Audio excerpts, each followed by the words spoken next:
This is the third video in our multi-part analysis of Attack of the Clones. But don't get too excited, if you've seen Reel 1, then you've already seen everything in this video. You can safely skip it. I've seen everything. I've seen it all. This video exists so that part 4 makes sense when it comes out in the very near future. Sometime in the next few weeks. I don't even know what I'm doing here. We're wasting our time. At the beginning of this project, we decided to release our work in 4-hour pieces. Those are parts, but we also wanted to combine those parts into 12-hour releases every time we hit a 12-hour milestone. Those are reels. Reel 1 contains parts 1, 2, and 3. Parts 1 and 2 covered everything from the opening crawl up until Obi-Wan visits the Jedi Library. Part 3, the video you're watching now, covers everything from Anakin and Padme's flight to Naboo until Obi-Wan arrives in orbit of Kamino. In this part, we'll meet the new Queen and examine a few deleted scenes. We'll also take a look at how the Jedi managed to lose an entire planet. Too sure of themselves they are. And how Kenobi ended up there anyway. Let's begin now.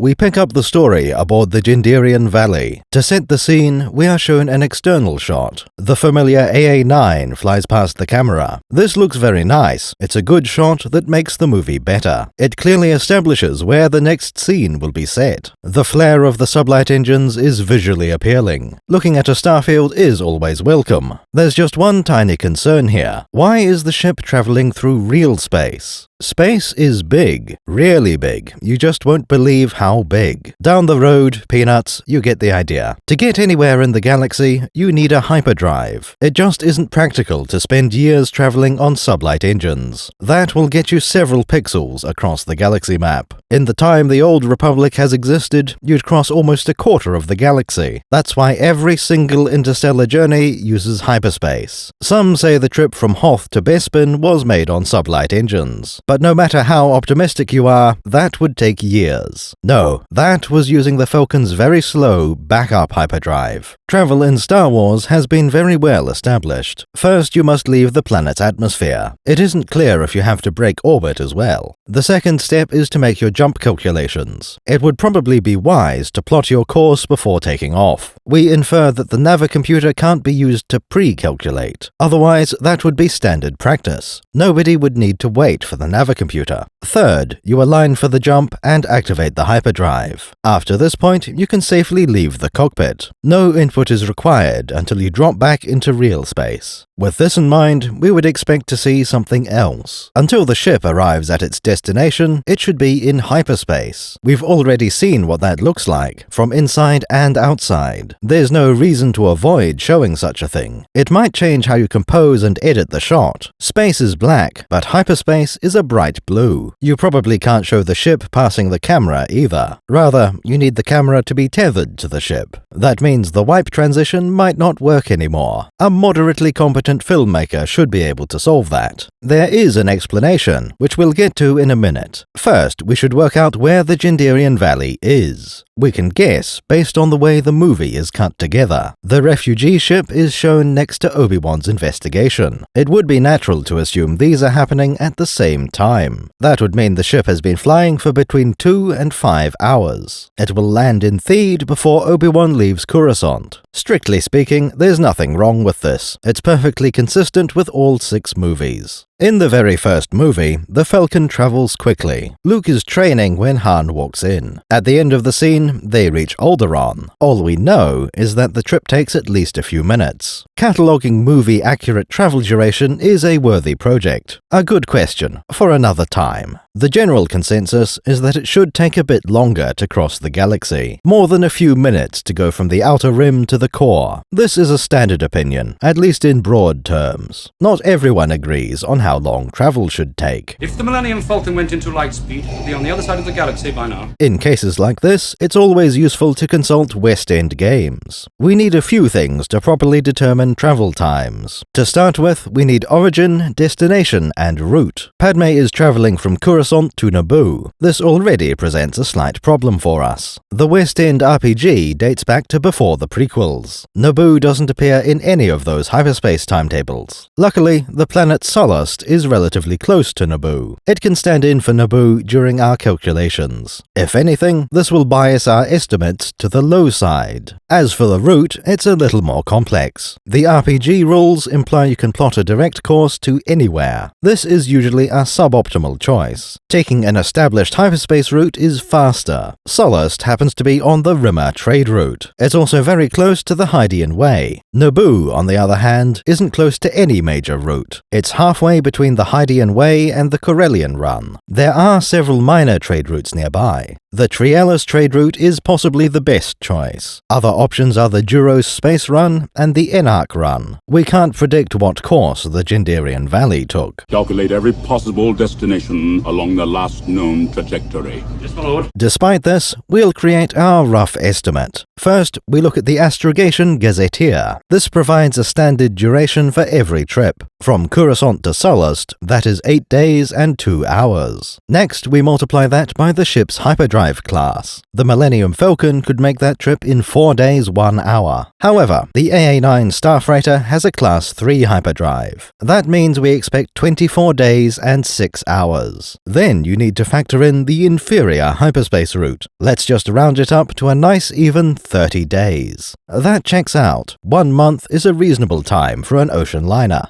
However, the game explicitly suggests we use an exploit. Perhaps we can make the Kessel Run in less than 12 parsecs. In this case, suppose we travel somewhere else first. Going from Coruscant to Corellia takes just 4 hours. Then Corellia to Sullust takes another 19. Even with a Class 3 hyperdrive, that's only 2 days, 21 hours. This detour reduced the travel time from 30 days to 3 days. Now you see the value of a skilled navigator. No, my father didn't fight in the wars. He was a navigator on a spice freighter. Charting a good course is important for any ship. Ultra-fast ones can get by with brute force and ignorance. Slow hyperdrives benefit even more from careful planning. This is definitely what the Gendarian Valley is doing. Rather than taking a direct route, it will stop along the way. As we've already seen, that can be more effective than flying in a straight line. Besides, this is how we'd expect the AA-9 to run. No matter what the cargo is, these freighters will visit many ports. Even if Naboo was the first, there would be another destination. They won't turn around and fly straight back to Coruscant. Most likely, there will be half a dozen stops before Naboo. Examining the movie gives us a bit of supporting evidence. The ship's exterior has a very distinct light source. It comes from the starboard side, and somewhat below. As the ship passes the camera, we can see a golden glow behind it. If the ship were in deep space, there shouldn't be a nearby light source. There are countless objects in real space, lit only by distant stars. Therefore, the Gendarian Valley must be inside a star system. This wouldn't still be Coruscant, and it wouldn't be Naboo either. It only takes 5 minutes to go between orbit and a hyperspace jump point. We know that the AA-9 is traveling in real space, within a star system that is neither origin nor destination. The only possible conclusion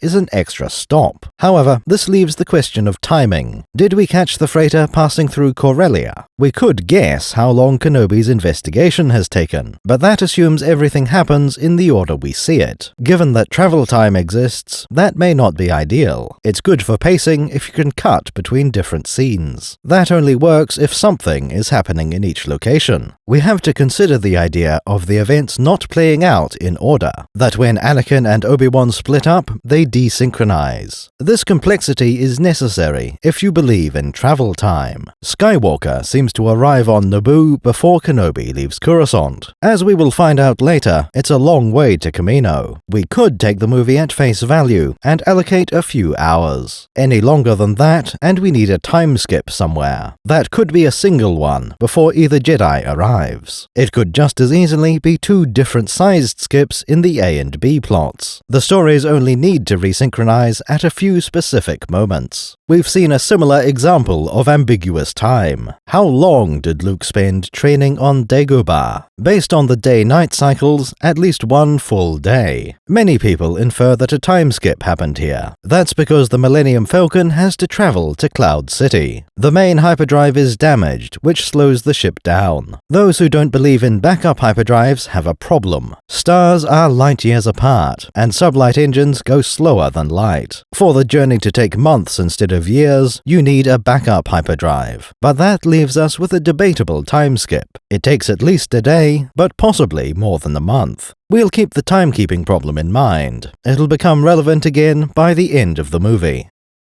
Now we get to the ship's interior. To sum up the environment, it's surprisingly nice. The only shot we see of the interior is a single large hall, crowded with passengers, but less so than you might expect. Far cleaner than the Coruscant streets or the Falcon, dimly lit, but not like Jabba's palace or the Outlander. There is a slight amount of cargo, but not a significant tonnage. Just the occasional pallet of boxes, covered in netting. We don't actually see a pallet, but it would be strange otherwise. The refugee ship is not the most desirable form of transport. However, conditions here are nicer than much of Coruscant. Enduring this for a month wouldn't be a great hardship, especially if you'll be staying on Naboo after that. We haven't seen where the refugees end up, of course. Perhaps those places have less marble and smaller windows. Even in the worst scenarios, things should work out. It's possible these passengers will be sent straight to the moon. Those spice miners must have some reason to be disgruntled after all. We are introduced to the interior by following R2-D2. The little astromech has been waiting in the bread line. This is not a function the R2 series was designed for. We've just recently talked about the WA-7 waitress. You will notice that is a very different kind of droid. Rather famously, an R2 unit has no visible arms. Instead, there are countless concealed arms. Most of the end effectors are tools, but many have claws. Someday, we might find out what a standard R2 comes with, but like many of his class, R2-D2 is no longer standard. He uses one telescopic arm to grab a slice of bread or cake. R2 has a bowl in his lower hand, just like the two men behind him. This bowl will remain empty. When dealing with passengers, there are several requirements. Radiation shielding, for example. Life support, to keep the air breathable. If the journey will last for more than a few hours, it gets even more complex. Passengers will need water in significant quantities. Everyone but the most exotic aliens will require water. This one is fairly simple to satisfy. Issue water bottles and install a few taps. Water gives you a single fluid to grapple with. It can be stored in large tanks and pumped anywhere. It requires much the same temperature range as the passengers do. The next step up is 1,000 times more difficult. Longer voyages require food as well. Generally, this doesn't come in liquid form. Even when it does, stew presents challenges to your plumbing. It's far easier for a pump to get clogged with croutons. No, most of the time you'll be dealing with solid food. In the best case scenario, this will take the form of rations. Something that stacks well and lasts forever. A small crate should last a dozen people for a week or two. This is a very good option to have for emergencies. Most people will have a negative reaction to living on emergency rations. To prevent morale issues, you need more elaborate food. Bread, for example, low density due to all the air bubbles. It's a very inefficient food, but more enjoyable than nutrient bars. This is the overall trade-off being made. The more convenient your food, the bigger the morale penalty. More popular food is harder to store. For example, it might expire in months instead of years. Vegetables don't stack as well as mass-produced MREs. Worst of all, proper food might need to be prepared. Some people like hot meals instead of lukewarm. All of this makes life more complicated for a ship captain. No reward is worth this. You have to store a much larger volume of food. Then it needs to be heated without the passengers damaging anything. There's only one way to deal with all this. Delegate. You could hire a dedicated crew member as the ship's cook. That would cut into the profits from running the ship, though. Oh, it depends how big your pocketbook is. Since this is Star Wars, there is another option. You could install a droid, which has only the initial purchase cost. The Gendarian Valley chose the droid option, in this case a COO model from Industrial Automaton. This is one of the more intricate droid designs in the movie. Though the droid is a biped, it might not be classified as humanoid. There is precisely one interesting feature about this model. The COO has an array of arms. Most droids have only a pair. One arm is a bit limiting. In most applications, there would be no benefit to adding more arms. Cooking on a large scale is an exception. Much like an astromech droid or treadwell, these are tool arms. Each arm has a specific function. This choice makes sense, given a limited menu. That way you know exactly what tools are needed in advance. A more flexible cook would need hands. After a certain number, it's better to pick up tools as you need them. Looking at the droid in the movie, it has 3 or 4 unique arm types. First, a set of plates on the bottom pair. The middle pair also have plates, but they seem thicker. They also have a more pronounced lip around the edge.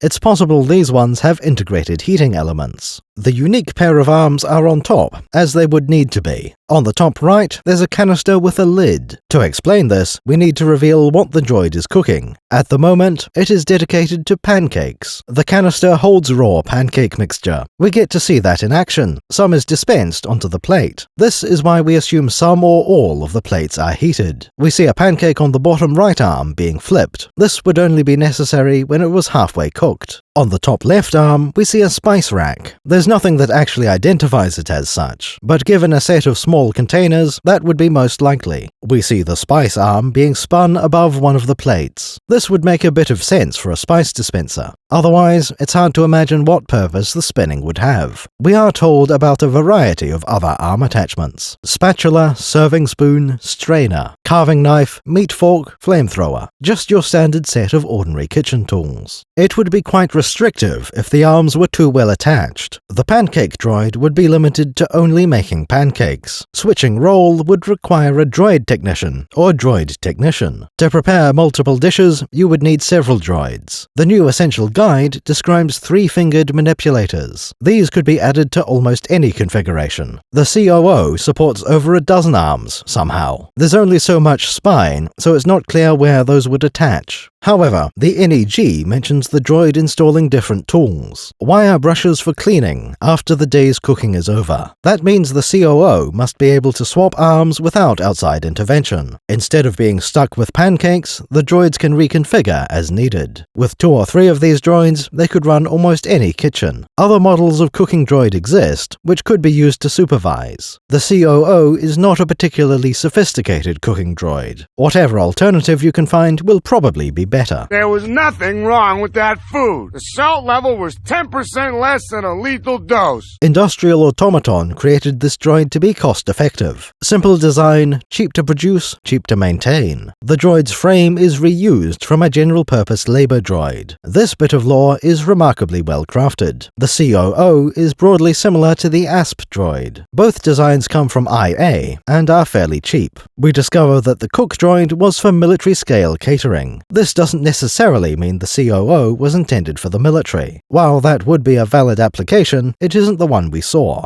Just as the arms can be swapped, so can the programming. These are not like protocol droids, with their vast inherent knowledge. Each COO comes from the factory with a small cookbook, only a few hundred recipes from the whole galaxy. Chances are, most of them will go unused. It is possible that the droids can be taught how to cook a new dish. I think I'm beginning to get the hang of this fine business.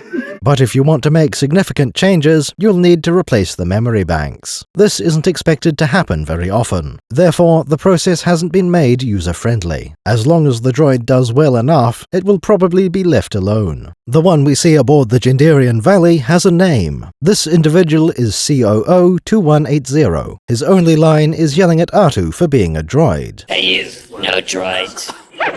Get out of here. Having a droid say no droids is a bit funny. Not very funny, but it does count as humor for the audience. You have to admit, the cook has a point. There's no reason a droid should be taking food from the kitchen. Obviously we know better, but it's a very unusual situation. Besides, Anakin and Padme already have food. Sending a droid to grab extra food seems a bit rude. This interaction also establishes that the COO can talk. It makes sense, but was by no means certain. In the novelization, this plays out a little differently. The book describes servers in the plural. There is no indication that any of them are droids. Instead of pancakes and bread, the food is less appealing. Those bowls in the movie are to collect bland-looking mush. R2 is told to leave, and he pretends to. Then he stops and extends a tube to siphon the mush. This gets collected in one of his storage containers. The next time R2 gets told off, he slurps up a bit more. Then he grabs some bread and runs away. Very cheeky, but also a bit concerning. Would you be willing to eat from R2's storage tanks? The container and the tube were not intended for food. What fluid would have been in there last? Grease? Antifreeze? Or something much worse?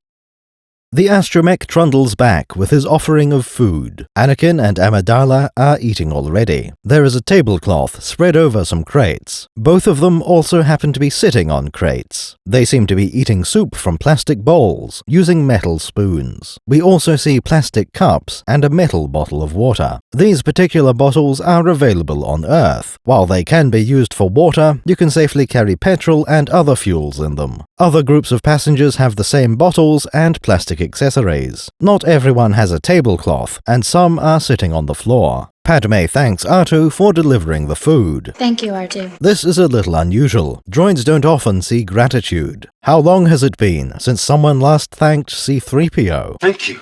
Thank you very much. Oh, you're perfectly welcome, sir. We first saw this when Padme ran the blockade and escaped from Naboo. Captain Panaka brought R2 into the ship's throne room. The false queen thanked the droid and assigned him a handmaiden. It's clear that Panaka was expecting something like this. Perhaps this attitude to droids is part of Naboo culture. Turning back to Anakin, Padme remarks on Jedi life. Must be difficult having sworn your life to the Jedi. Without knowing it, she sounds like a warning Qui-Gon gave. Little Annie had been told that being a Jedi would be hard. Training to become a Jedi is not an easy challenge, and even if you succeed, it's a hard life. Not in the sense that being a low-level wizard is hard. That challenge is solved by gathering enough experience. To be a Jedi is to accept that challenge for the rest of your lifespan. Unlike most Jedi of his time, Anakin had a choice. He took this burden willingly and with some idea of what it meant. Other younglings were raised in the Jedi Temple. They didn't know any other life, and they didn't choose this one. Padme doesn't really understand this. Not being able to visit the places you like or do the things you like. She is vaguely aware that Jedi have certain restrictions. Qui-Gon didn't choose to help with the Naboo incident. The Supreme Chancellor requested ambassadors, and the Jedi Council chose Qui-Gon. This is the usual scenario for Jedi missions. The Jedi Order allocates resources when things need to be done. Individual Jedi Knights don't get much say in the matter. Since there are only a few Jedi, missions have to go through triage. You can't just have Jedi acting as bodyguards for some senator. There are more important things to deal with in the wider galaxy. On the other hand, Jedi have a reputation to maintain. Sometimes they need to go along with whatever the Chancellor wants. In some ways, the life of a queen or senator is not so different. There are certain restrictions on Amidala's behavior. She can't just walk down to the Outlander and start betting on the pod races. Talking to the wrong person could damage one's reputation. While there are no Jedi assignments, she does have obligations. Queens and senators are bound by duty, just like knights. The main difference is that Jedi are trying to do the right thing. Senators are known to be somewhat less scrupulous. As a wee lad, Anakin wants to visit every star system. This is a childish dream, either impractical or impossible. Being a Jedi will take you to many strange and exotic places, but you don't get to choose which location you visit next. Perhaps you have a personal dislike of the jungle. That won't stop the Jedi Council from sending you there. Oh, not good. Some of your preferences may be taken into account. Amphibious races are more likely to get ocean assignments than desert ones. You won't even get to visit the beach for a holiday. The Jedi Order does want to keep their knights from burning out. Anyone who seems too stressed may get lesser missions, or perhaps time off to be spent inside the Jedi Temple. Padme also mentioned being able to do the things you like. Or do the things you like. This one is definitely a restriction the Jedi face. One can't simply walk around force-choking civilians. Anakin won't be allowed to continue his pod racing career, not even if he does it in his spare time, between missions. Similarly, Jedi are not permitted to declare war on the Hutts. Have you come to free us? No, I'm afraid not. Visiting Tatooine to free all the slaves is strictly forbidden. Some hobbies will be allowed, of course. The Jedi probably won't stop you from practicing scrimshaw. All Jedi seem to have some training as ship pilots. Anakin will be significantly better at this than average. As soon as she brings up these challenges, Anakin redirects the conversation. I'll be with the people that I love. He complains that the Jedi won't let him be with the people he loves. There are many things one could criticize about the Jedi Order. Usually, these complaints are flimsy and transparent. A politician who fears the power and insight of the Jedi. Someone who is dedicated to evil and resents those who are not. In this case, it's a fairly legitimate criticism. Kenobi seems to be good friends with Dexter Jettster. They've probably seen each other several times in the past decade. Now imagine if Dex lived somewhere inconvenient, out of the way. It turns out that Padme does know a thing or two about the Jedi. Not in great detail, nothing more than common knowledge. Are you allowed to love? She asks if Anakin is allowed to love. This is the moment we discover an important Jedi rule. Apparently, the Jedi are forbidden to love. Thought that was forbidden for a Jedi. While that makes a certain amount of sense, it had not been established in Episode 1. Fear of loss was highlighted as a danger. This concept informs many decisions Jedi make in this era. Recruitment is limited to very young children. He's too old. That way they can't remember their family and cannot miss them. Jedi do not have possessions, so they can't fear losing those. This will certainly help to mitigate dark side corruption. You can't prevent it, but these policies limit the attack vectors. However, there are consequences to forbidding marriage. We know from the original trilogy that talent is hereditary, not the more general knack for piloting that both Skywalkers have. The very first movie establishes that the son of a Jedi may be trained. Father's lightsaber. Learn about the Force, Luke. If your father is Force sensitive, you will be too. Later movies tell us that Luke's whole family is strong in the Force. Force is strong in my family. My father has it. I have it. My sister has it. That seems logical, even if you don't know about midichlorians. This knowledge leads to an obvious conclusion. One parent being Force sensitive means the children will be. The Force is unusually strong with him. That much is clear. Who is his father? Possibly not guaranteed, but old Ben would be able to check. Surely, having two Jedi parents would be even better. If you want to make the Jedi Order more powerful, that's the way. The Force is strong with him. The son of Skywalker must not become a Jedi. Set up a selective breeding program within the Jedi Temple. This religion has been around for many thousands of years. Why passively wait for the Chosen One to appear? Surely it makes more sense to create your own Kwisatz Haderach. Entire dynasties of Jedi, each as powerful as Yoda. We don't know exactly when the Jedi forbade love. If in doubt, blaming the Ruusan reformations is a safe bet. We know that several new rules were created around 1000 BBY. That includes the maximum age policy for new recruits. It would make sense to implement both rules at the same time. Their purpose is identical after all, to stave off corruption, possibly in more ways than just the dark side. We see mention of a concern about Jedi politicians. Perhaps these rules also exist to placate the Senate, banning adults from being recruited and preventing Jedi parents. These would prevent the Jedi Order from expanding too much. Rules against love and family go together like a horse and carriage. Without both, it gets much harder to isolate a child from its parents. How can you keep them apart when all three are in the same temple? At that range, they might be able to use telepathy. These rules do seem very harsh and not entirely necessary. The idea is to reduce the range of possible outcomes. Most importantly, to prevent more apprentices from falling. While that is admirable, there have to be side effects. Train yourself to let go of everything you fear to lose. These rules could have saved Anakin, but they also created Darth Vader. In the best-case scenario, you still get an exceptional Jedi Knight, but it seems inevitable that you sacrifice some potential. Some of the great Jedi could have been even better if they had parents and children. Many of the mediocre students could have been improved by family. That's your uncle talking. Boy, my uncle.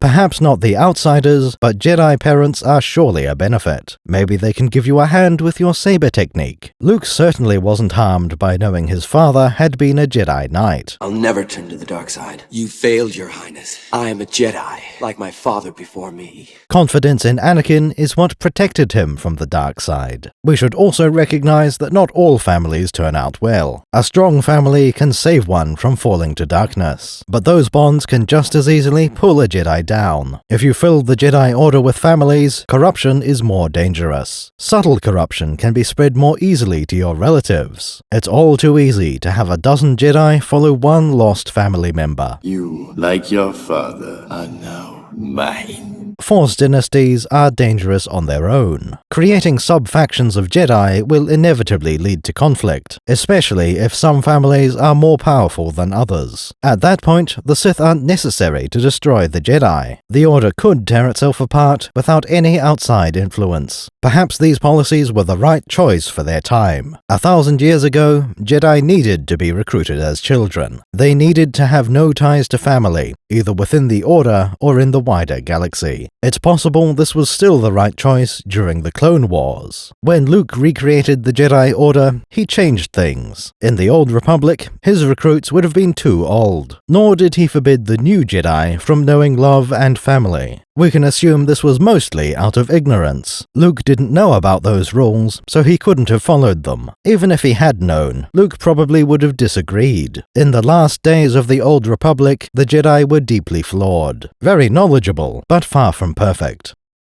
Back aboard the ship, Anakin thinks he's terribly clever. He noticed a loophole that has existed for 1,000 years. In that entire time, he thinks nobody else has figured out this exploit. Anakin starts by laying out what is against the rules. Attachment and possession are forbidden. Translation: the Jedi aren't allowed to own or like anything. This isn't actually true in practice, of course. Jedi can have personal items, even beyond their lightsabers. In other words, they can have both possessions and attachment. These rules are probably not meant to be taken literally. Rather than having no possessions, the Jedi have no wealth. This is probably one of those rules that exists to pacify the Senate. Without possessions, the Jedi cannot own land. They can't gain an advantage in transactions from using the Force. All their consumables and equipment will be supplied by the Temple. Things like Jedi robes, materials to build a lightsaber, grappling hooks, liquid cable launchers, and the AA-9 Aquita breather. The next 2 hours of the video will be a quick overview of the Aquita breather.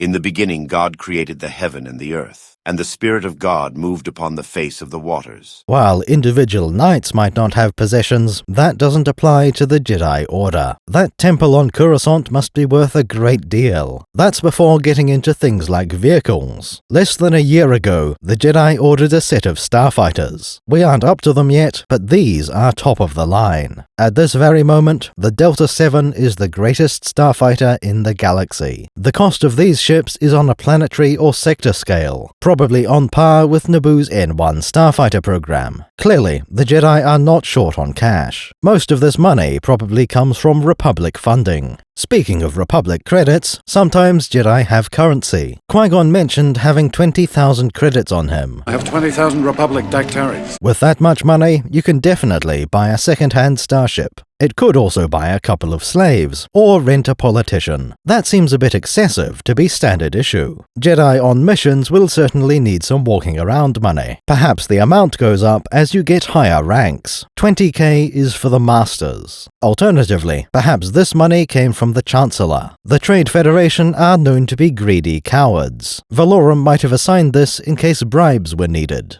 Anakin says that compassion is central to a Jedi's life. Compassion, which I would define as unconditional love, is central to a Jedi's life. That statement actually rings true. After all, the Force is what gives a Jedi his power. The Force is what gives the Jedi his power. An energy field, generated by and connecting all living things. It's an energy field created by all living things. It's easier to consider a sponge to be alive when you can sense that. That pathetic Gungan is still part of the Force, just like you. It's very easy to see how the Jedi would tend toward compassion. Despite that, we've only heard the word used once before. His compassion for you will be his undoing. Not from a Jedi either. The Emperor was talking about Luke. Highlighting the importance of compassion would already be solid world building. It fits neatly into the existing setting as we know it. What makes this masterful is tying that exposition to the plot. Anakin is listing rules of the Jedi while trying to sneak past them. This kind of sophistry wouldn't convince the Jedi Council. Master Kenobi would see through him instantly. So you might say that we are encouraged to love.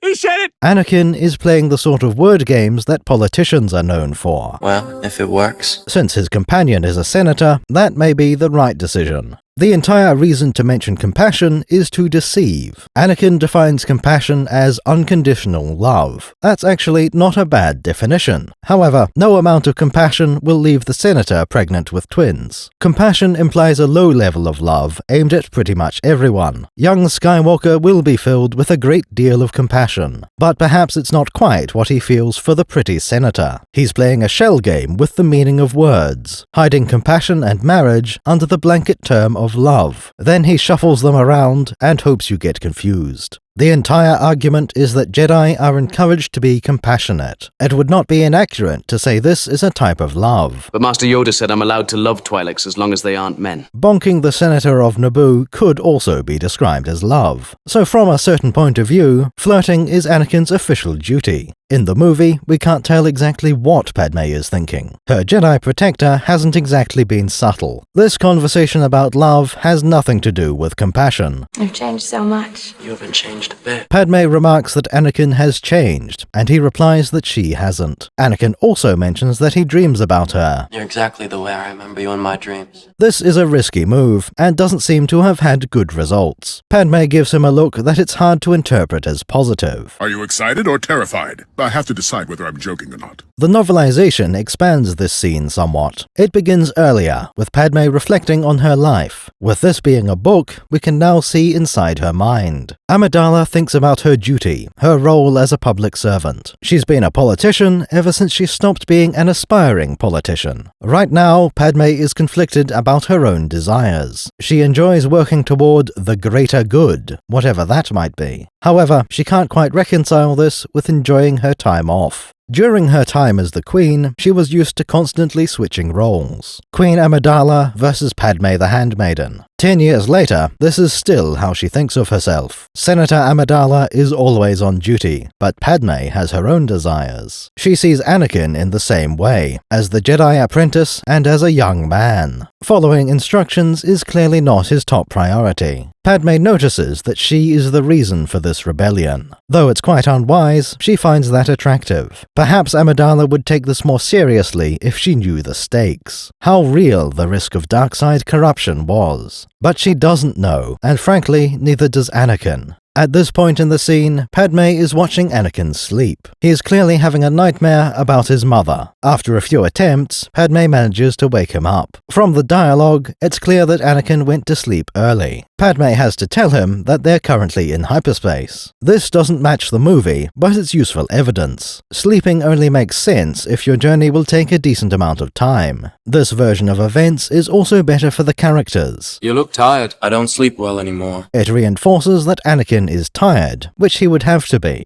As far as we know, he hasn't slept since arriving on Coruscant. The nightmares are an important plot point. Up to now, we've only heard about them.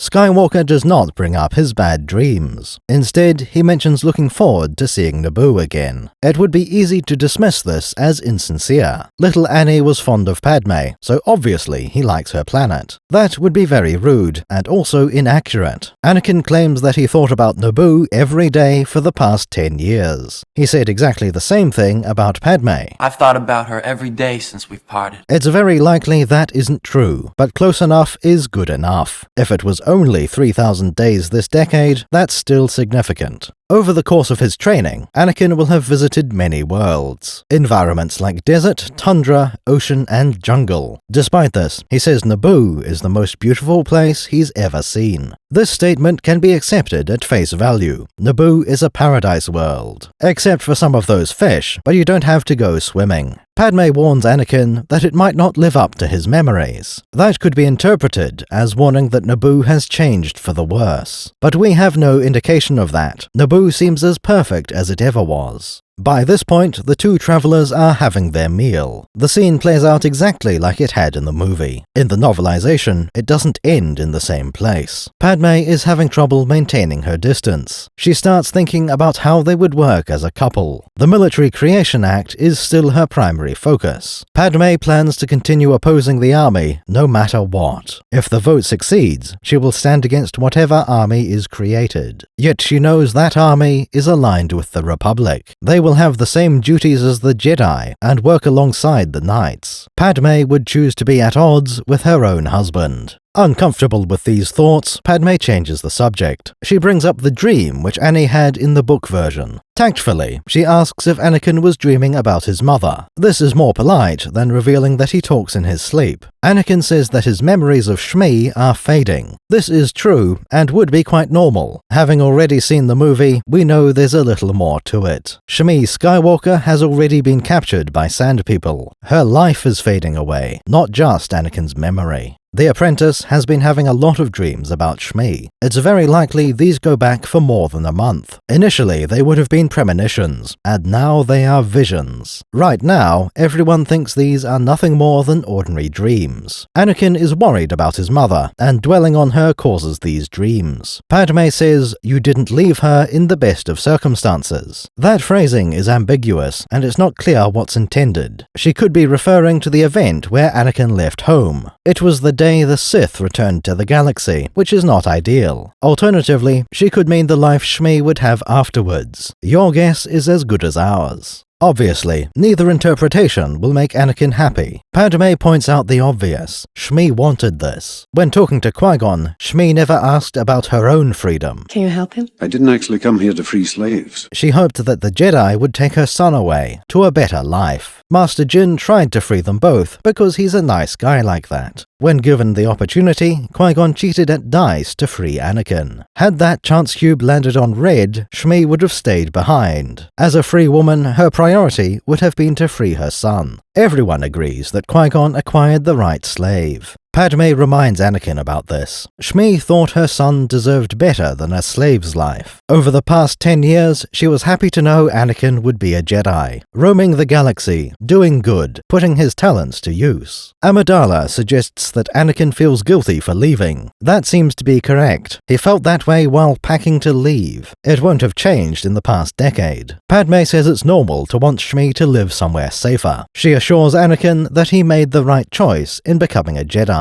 However, it's worth noting that Senator Amidala has done nothing. It would have been easy to convert some currency. She could pop down to Tatooine and arrange to purchase a slave, perhaps as a birthday present for Anakin. Even if Shmi would make a poor handmaiden, there must be some use for her. Shmi has minor talent as a technician, but even without that, Coruscant is full of corruption. Shmi wouldn't be the first person hired for the wrong reasons. There must be some advisor job where she could offer useful insight. Of course, the Jedi were never in a position to free the Skywalkers. Will you be all right? That isn't a standard policy. They don't just go around freeing slaves. Normally, they just take children and ignore the parents.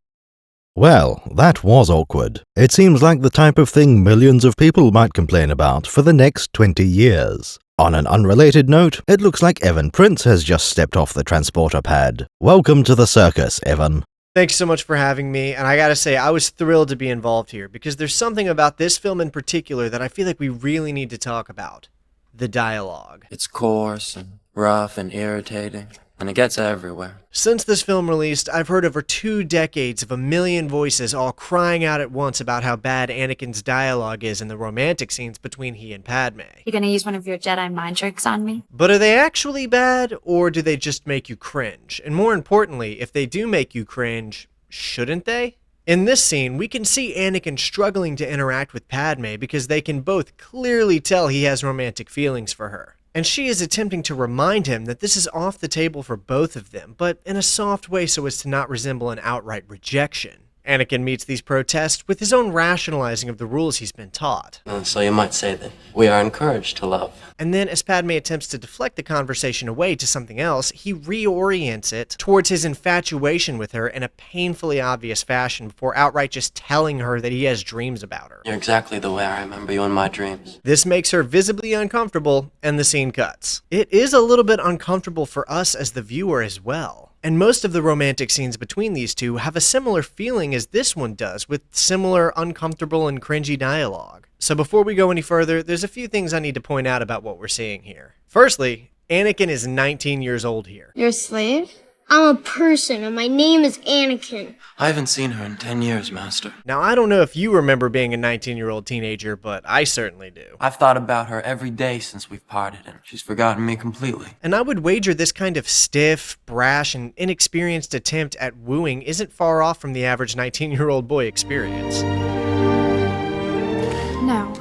Maybe you were a suave, high-value male alpha Chad at 19, born with charisma, but Anakin was not. In fact, he was born into slavery on a barren desert world to a single mother where the closest thing he had to a father figure was a plump, greasy, slave-owning alien with a gambling problem, who also owned him as a slave. This was Anakin's childhood experience. After this, he left his mother and was recruited by Qui-Gon to the Jedi Order, a group of extremely disciplined warrior monks who believe that romantic attachment is dangerous and can lead to negative outcomes. Which eventually, of course, it did. But the point here is that Anakin's entire preteen and teen life was spent surrounded by presumably celibate warrior monks, with his life being dedicated to physical training and meditation. 95% of his time after joining the Jedi is spent with Obi-Wan breathing down his neck or lecturing him, when he's not sneaking away into cantinas to watch or participate in seedy underground pod races, like we see in the novel Star Wars Rogue Planet. Not to mention the whole Chosen One prophecy that he was all too aware of. It's not like the minimalist, hyper-disciplined Jedi Order was letting him stream rom-com films into his room at the Jedi Temple, so he had practically nothing to go on here. How did we expect him to handle trying to flirt with Padme? You think he'd just naturally be saying smooth things to the literal former queen who is several years older than him? I don't think the version of Anakin we got here was a problem, personally. Given what we saw him go through in the first film, I find his cringy dialogue to be fairly reasonable. And if anything, more believable than it otherwise would have been if he had not been cringy and lacked self-awareness. Of course, you could write this all off on George Lucas being bad at writing dialogue, and sure, yes, you're right, but you're also no fun.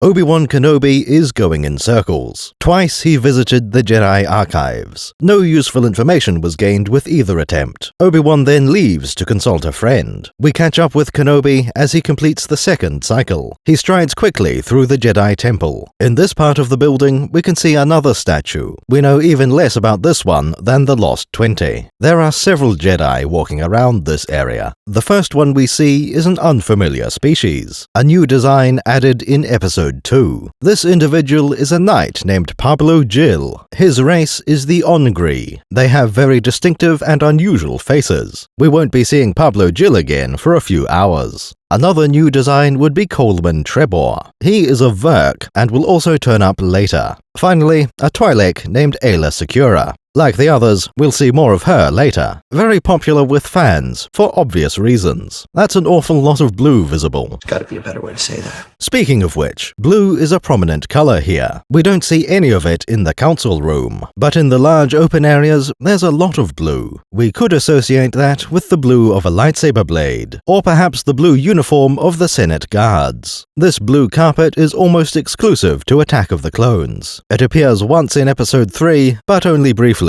We should assume the blue was always there, off camera. Best not to assume a specific meaning in either galaxy, but it is interesting to note the different color scheme. Obi-Wan walks toward an archway. Above the opening, we see an unfamiliar symbol. 2 wings, a circle in the middle, and a central spire. The only similar icon is on the Chancellor's podium. All we know is that it's named the Galactic Grand Seal. It has the same general shape, though they aren't meant to be the same. Perhaps the Republic seal incorporates this one from the Temple, similar to the Union Jack, representing both Republic and Jedi. It's not clear how this coexists with the Bendu roundel. The Jedi have also been given a rather different symbol. Through the archway, we find a classroom. It's worth noting this is not simply classroom AA23. With the number of windows we see inside, there's no room for neighbors. It's a unique room on the outer edge of the Jedi Temple. There are probably other classrooms, but none exactly like this. Out the window, we can see one of the temple towers. The very top seems to be level with this classroom. That leaves only 2 possible locations for this room: at the top of a small tower or fairly high on the center tower. tower. It's not clear that either one is possible. There are no windows on the central tower, but with the interior and exterior, it surely can't be the smaller towers either. This room should have been much lower down in the temple. Inside the classroom, we see some familiar training. A group of pupils practicing their deflection skills. Each one has a lightsaber and a target drone. They all have large helmets covering their eyes. Clearly, this is based on Luke's first training. We constantly find that Obi-Wan was using traditional lessons. What he taught Luke was just how you train a Jedi. All the equipment, of course, belonged to Han, both the training remote and the helmet with blast shield. These young Jedi are using temple-issued gear. That would extend to their lightsabers. Building your own lightsaber is part of your apprenticeship. Until then, these students will be using training sabers. Notably, their length is proportional to the wielder. These training sabers will also be effectively blunt. A classroom mishap won't lead to any severed limbs. The technique of the students is quite interesting. They hold the blade mostly vertical and don't move it very far. That makes sense with so many children standing within saber range. This exercise will be about sensing the incoming fire. Deflecting tricky shots is much less important.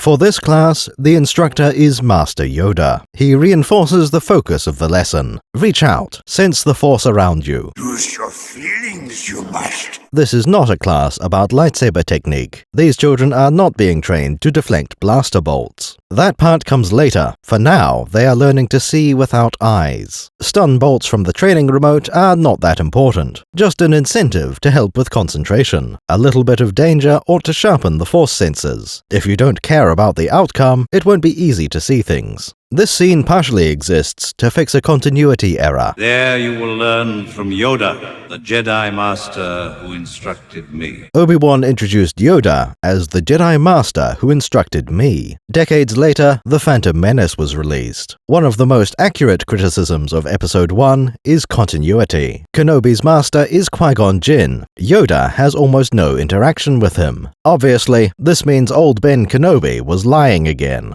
However, what if Yoda instructed everyone? The entire Jedi Order passes through this classroom. That would mean what Ben the Liar told Luke was true. This answer isn't very satisfying, however. It would be better if Yoda had been shown instructing Obi-Wan, not in place of Qui-Gon as his actual master. Rather, he would offer advice on training an apprentice. There can be no ideal solution to this. Following the original movies would mean de-emphasizing Qui-Gon, yet Episode 1 wasn't built to have Yoda as Kenobi's master. Having Yoda teach everyone is probably the cleanest fix, especially since everyone else will be dead in 20 years. Mentioning Qui-Gon's name would be no help to Luke. Did I ever tell you about Ahsoka Tano? When Obi-Wan enters the room, he stands off to the side. This is polite. He wants to avoid interrupting the class. Yoda clearly has other plans. He starts tapping his stick on the floor the moment he sees Kenobi. For some of the students, that's enough of a signal. Several training sabers deactivate before Yoda speaks. He refers to his students as younglings. Younglings, younglings. The first time we hear that term. Technically, they would be initiates. That's the only rank we know of below apprentice. In casual conversation, initiates would be those almost ready for apprenticeship. As we can see, these ones are called younglings. The students tilt back their helmets to have a look. As they do this, the training remotes float up out of the way. A visitor we have.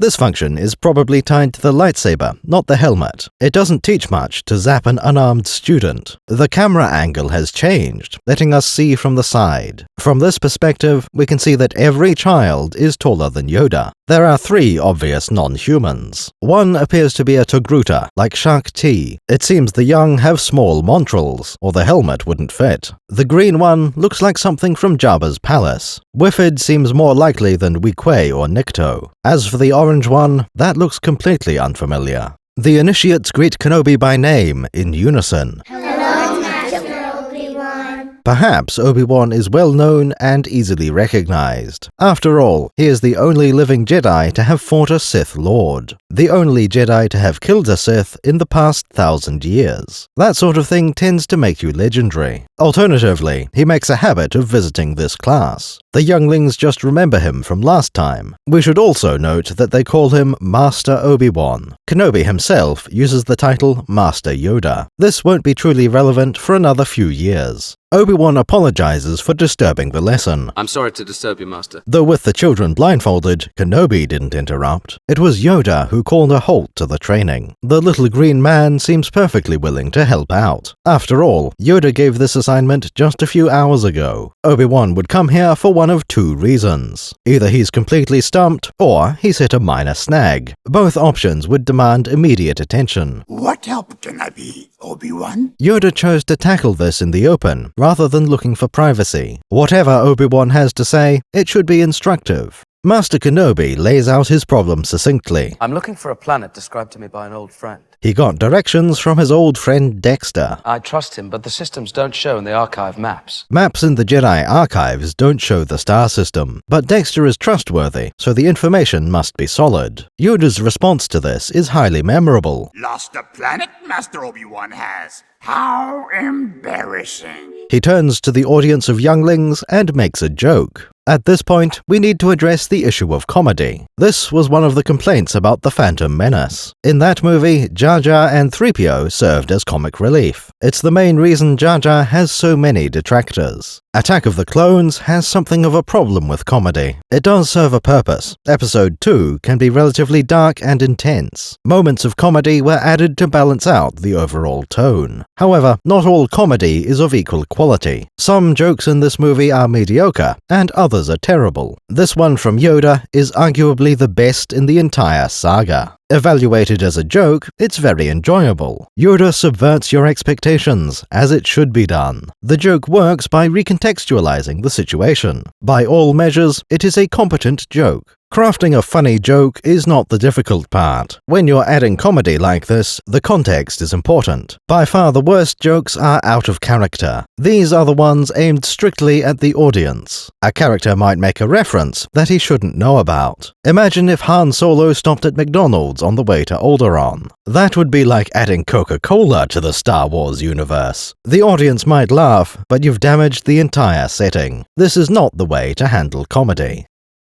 Another pitfall is the surrounding context. Suppose you have a serious life and death situation. Some characters may be the type to clown around in a battle. The one crawling with vulture droids. Oh, I see it. Oh, this is going to be easy. The occasional wisecrack can be a good thing. Then we decided to come and rescue you. Good job. Too much of that can undermine the conflict. When the characters aren't taking this seriously, why should the audience? We can tell when it's the writing committee talking. Instead of two characters speaking, the writers are talking directly to the audience. Even if you're making a comedy movie, this is not ideal. This joke from Yoda is not great just because it's funny. Look at the entire context surrounding it. Yoda deliberately told a joke to an audience of children. This was meant to be funny in our galaxy, and also theirs. We don't have a battle raging in the background. Obi-Wan is dealing with a serious problem, but not an urgent one. There can be no harm from Yoda wasting a few seconds here. Yoda, not far. Patience. Soon you will be with him. Nor does this joke sacrifice anyone's competence. Obi-Wan is the butt of the joke, but nobody thinks less of him. Everyone within earshot knows that Kenobi wasn't at fault. Lost a planet, how embarrassing, is the perfect joke. As soon as Yoda finishes his moment of levity, he starts working. Or rather, he asks for the room to be darkened. Liam, the shades. Liam, a Jedi initiate, reaches for the light switch. He does this by taking one step forward, leaving him 1.5 meters away. Then he reaches across the room with his telekinetic powers. Last time we saw someone do this, Vader activated the carbonite chamber. Liam shows a surprising amount of control and precision. Even with his lifetime of training, that's remarkable. Of course, Yoda selected Liam in particular. It's possible the other younglings cannot do this. Pressing that switch activates the shades. Darkness slowly rolls down over the outside windows. It's possible this is a literal shadow, cast by an awning. More likely, it's a layer on top of the window. It could also be an electronic effect. Normally, we would speculate that this is a polarizing filter. The fact that it slides down the window is evidence against that. Linear polarizers could be rotated in place. Variable opacity glass should change all at once. The motorized awning seems far more plausible now. Yoda called for darkness, as if he knew what was going to happen next. We could accuse him of having read the script, but there is a much simpler answer. What the hell am I looking at? Obi-Wan said enough already. Yoda knows that Kenobi just came from the library. Obi-Wan was unsatisfied with the maps available. It's fairly reasonable to assume he brought a copy of the star map. Yoda gathers the students around the map reader. Gather around the map reader. Clear your minds. This lesson is a surprise for everyone involved. Only Yoda knows what the outcome will be. He suspected it ever since Kenobi explained the problem. Find Obi-Wan's wayward planet, we will. Obi-Wan carefully sets his hologlobe onto the projector. After a moment, the room fills with a holographic starfield. The map will only be for a small sector of the galaxy. Though there are a lot of stars, Kenobi just brought the relevant bit. He walks over to point at a conspicuously empty space. This, he says, should be Kamino's location. It ought to be here, but it isn't. How interesting. He didn't know that before. According to my information, it should appear in this quadrant here, just south of the Rishi maze. Obi-Wan has found the exact coordinates where Kamino isn't. He didn't learn this from Jocasta, not directly. The hologlobe likely contains gravitic scan results. These are what gave Obi-Wan this new clue. He might have figured this out after Jocasta walked off. According to the novelization, he left the area. That would have to be this specific room. The book says he didn't leave the archives until later that day. Obi-Wan must have continued studying for another hour or two. After that, he goes to a room for meditation. He stares at a painting of lava and thinks about Anakin. This doesn't lead Kenobi to any useful insight. For a moment, he thinks his padawan isn't in danger. Then he remembers that he left Anakin alone with a politician. In his hours of study, Obi-Wan pondered the gravity scan. Jocasta had spotted inconsistencies in the gravity map. Eventually, Kenobi understood exactly what was wrong. Gravity is the other force that binds the galaxy together. Gravity is pulling all the stars in the area towards this spot. Many of the nearby stars behave as if they have an invisible neighbor. That's how he was able to pinpoint a location to show the younglings. Despite this, Obi-Wan can't imagine how or why this would be possible. If he couldn't ask Yoda, he might have gone back to Dexter. Gravity's silhouette remains, but the star and all the planets disappeared, they have. Perhaps the underworld would have a useful map. Instead of providing the answer, Yoda asks for one. How can this be? Obi-Wan finds the very concept to be laughable. He's surprised that Yoda is taking the students at all seriously. A thought? Anyone? After all, if Jocasta can't figure it out, how could a child? Several moments pass before someone volunteers. Master? Because someone erased it from the archive memory. Somebody erased Kamino from the Jedi archives. That does fit all the available evidence. Obi-Wan still doesn't truly consider the idea. In the novelization, another student chimes in. If the planet blew up, the gravity would go away. This does not fit with our understanding of physics. If a planet was smashed into gravel, it would have just as much mass. Even if you vaporize the planet, you have a planet's weight in vapor. It doesn't matter if you annihilate every planet and their star. The total mass of the Kamino system can't change. Gravity is pulling all the stars in the area towards this spot. You would need to add or remove energy or matter. Otherwise, regardless of what you do, gravity stays the same. The child is wrong. For all we know, Kamino might have blown up. But either way, that bit of space is not empty. The next words from Yoda are another classic line. Try using it on your friends next time they say something foolish.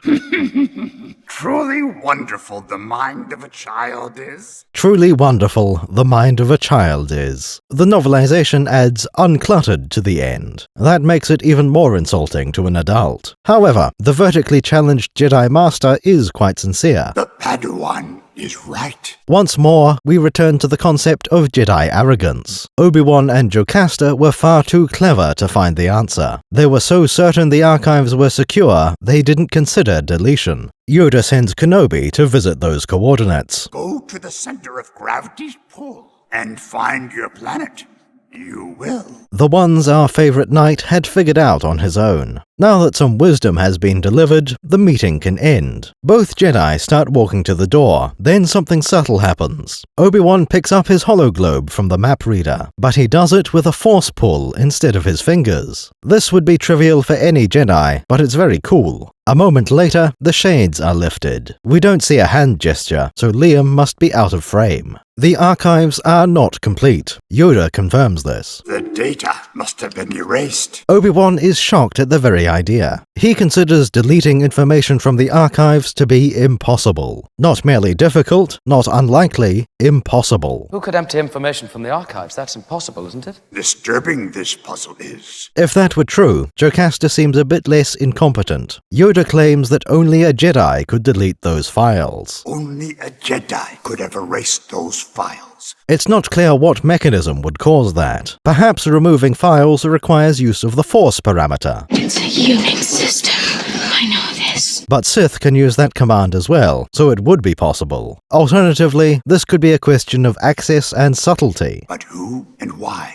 Harder to answer. Only a Jedi could get away with deleting those files. Anyone else would have been caught, and nobody has been. Yoda promises to meditate on the archive security breach. Assuming he's correct about the suspects, it's a reasonably large list. Meditate on this. I will. During the Phantom Menace era, we know there are 10,000 Jedi. The visual dictionary says 10,000 based on Coruscant. This implies the existence of other temples with their own Jedi. In the Episode 2 visual dictionary, we have a similar number. What does it say about the power level of the Jedi Order? More than 9,000 fully trained Jedi. Those are the Knights Errant. Another 200 are back at HQ. Those two numbers are very probably measuring the same thing. The Phantom Menace number could include apprentices. It could also mean that 10,000 Jedi used to be stationed in the Jedi Temple. Then it dropped to only 200 for some reason. But that would be unintuitive and unreasonable. We should assume it went from about 10,000 to 9,200. That means the Order lost 800 Jedi in 10 years, give or take about 1,000 Jedi. We aren't dealing with exact numbers here. This could be an ordinary fluctuation, nothing to worry about. All we know for sure is that 10,000 people could have been in the archives. Not easy to track down the culprit. Of course, we in the audience haven't seen all of them. That instantly rules out 9,000 nameless Jedi. To someone watching the movie, only a few people seem suspicious. Mace Windu, Yoda, and Ki-Adi-Mundi. He's a murderer. He could assassinate anyone, isn't his character? The dark side brings warm feelings to my heart. They all have lines of dialogue, so they could work. Shak-Ti has been seen in the library, so maybe it was her. Jocasta Nu has been very unhelpful. Perhaps she did it. But only one person has truly been foreshadowed. The mysterious Count Dooku. You know, the former Jedi accused of the bombing. I think the Count Dooku was behind it. Named in the opening crawl as antagonist. He couldn't delete anything. It's not in his character. The motive behind this vandalism will have to wait. To explain that, we would need to know what's on Kamino. What could cloners have to do with Episode 2? For now, that is a complete mystery. They might be peace-loving clones who wouldn't attack a fly. It's about time Obi-Wan visited Kamino to find out. From here, Kenobi will travel to the temple's hangar. This appeared in a deleted scene before its dialogue was moved. In the final version of the movie, we never see Obi-Wan leave Coruscant. A minor disappointment to those of us who love logistics. Now it's time we caught up with Kenobi's knowledge. Over the past few hours, he discovered where Kamino is. In order for us to understand, we need stellar cartography. The directions from Dex were 12 parsecs outside the Rishi Maze. In the archives, it becomes south of the maze. We also know the location is beyond the outer rim. Normally, that would be more than enough. Most locations aren't described in such detail. Kamino is a special case, and one we can delve deeper into. Let's start with the Rishi Maze. It will be necessary for the rest of the discussion. At face value, this could be a sector like any other. Perhaps the maze comes from having tangled hyperspace routes. In this case, south of the maze would be away from Coruscant. Any kind of navigational obstacle, like a maze, would cast a shadow. Systems on the far side would be explored much later. Without looking into external sources, this is fine. However, there is one moment that complicates this. In the Jedi archives, we see Obi-Wan point out Kamino. He seems to indicate somewhere on the edge of the galaxy. When he mentions the Rishi Maze, he lifts his finger to the top of the screen. It should appear in this quadrant here, just south of the Rishi Maze. This is well outside the galactic plane. How unexpected. That was never implied before. The first wave of books from 2002 don't mention this. We don't get confirmation until 2003. Inside the Worlds mentions dwarf satellite galaxies. That's what the Rishi Maze is, what Kenobi was pointing to. This change of context affects Dexter's directions. When he mentions south, we now assume polar coordinates. This system means north and south are not on the galactic plane. Rather, these are poles, above and below the axis of rotation. South of the Rishi Maze now means above or below it. This lines up with what we saw in the Jedi archives. Obi-Wan points quite close to the galactic plane. If the galaxy is south, then above the plane must be galactic north. If the archive map showed which way the galaxy was spinning, we could learn more. Our next problem is that space is big, really big. The Rishi Maze is a dwarf satellite galaxy in a close and decaying orbit. On Kenobi's galaxy map, we can see another one in the opposite corner. Let's assume these two are based on the Magellanic Clouds. We'll also say the galaxy is 100,000 light-years in diameter. At a rough estimate, that makes the maze 25,000 light-years across. It looks fairly close to the galaxy, maybe another 25 light millennia. The large Magellanic Cloud is more than a galactic diameter away. Perhaps the Rishi Maze should be 70,000 light-years away. That's how far Kamino is from the galactic core. Dwarf galaxies are fairly large and quite far away. This would present more problems, but we can save those for later. Right now, we have a concrete measurement to analyze. Kamino is supposed to be 12 parsecs outside the Rishi Maze. If you convert that distance, it becomes 40 light-years. 40 is a smaller number than 70,000. 12 parsecs outside the maze is not a significant distance. Yet Obi-Wan points to the galactic plane, 20,000 parsecs away. There is no way to harmonize these bits of movie evidence. We have to side with Dexter on this one. That's what Inside the Worlds chose to do. Putting Kamino inside the maze is more interesting. The next question is how you get to the Rishi Maze. For most places in the galaxy, flying there is simple. Getting to Kamino, you have to cross almost the entire galaxy. Then you need to travel the same distance again, directly away from the galaxy. As we discussed earlier, a journey has travel time. If we disregard the logistics, sure, you can get anywhere in no time at all. Otherwise, it will be a relatively long voyage to Kamino. How long that is depends on your interpretation of Star Wars. To some, that might be hours instead of minutes. Those who like longer travel time will say weeks instead of days. There is one advantage to leaving the galactic plane. Most of the mass shadows in the galaxy are in the galaxy. The intergalactic void is mostly empty. That's the main benefit of hyperspace routes, known good paths. Somewhere you expect not to find a rogue planet. It helps to know you won't fly right through a star or bounce too close to a supernova. This would imply you can fly to Kamino at top speed, as fast as your hyperdrive can possibly take you.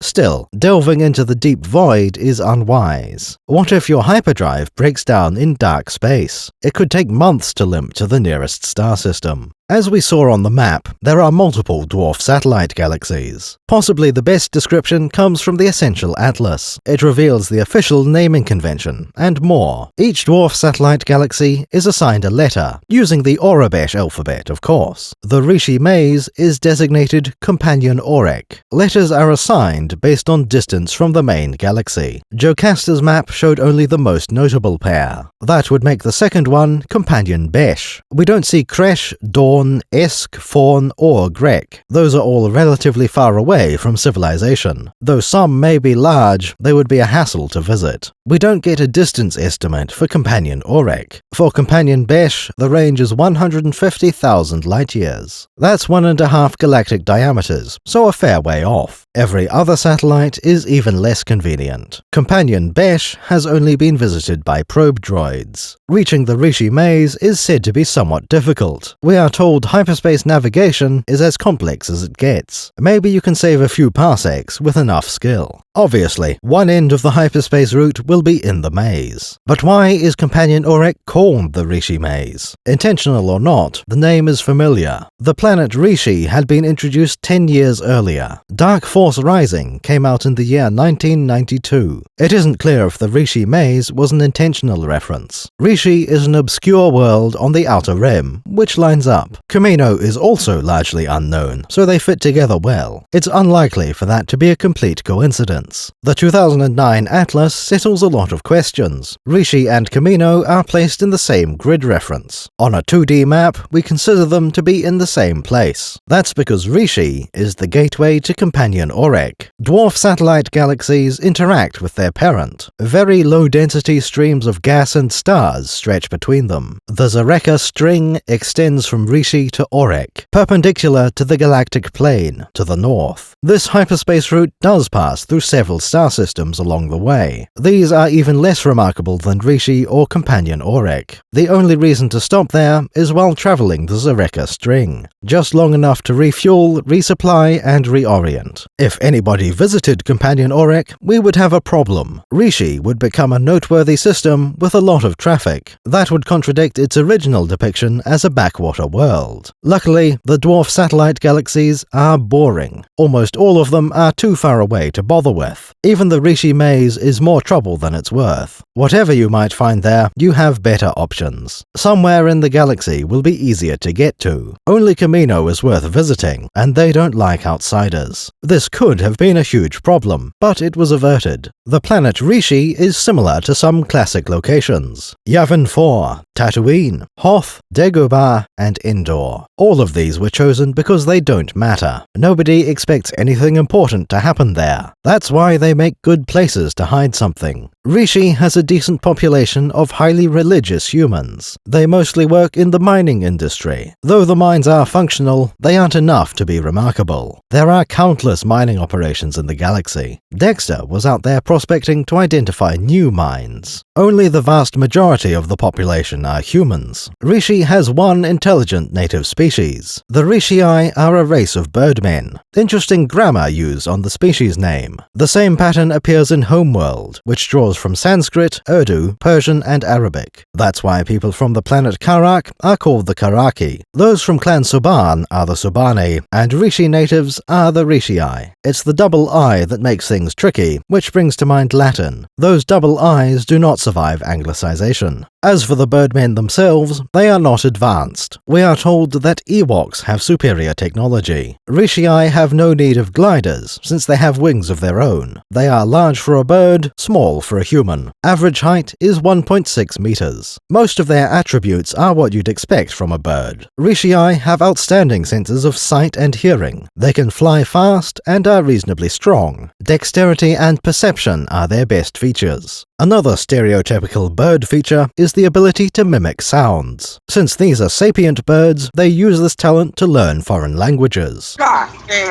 Son of a bitch! Unlike wyverns and harpies, the Rishii have hands. The Dark Force Rising sourcebook shows them without opposable thumbs. Since the hands are described as human-like, that's probably not true. The Essential Guide illustration would be more accurate. The Rishii use slings as their primary weapon. They don't show any interest in technology or off-world travel. Human colonists prefer to live in the valleys of the world. This prevents them from coming into conflict with the Alpine natives.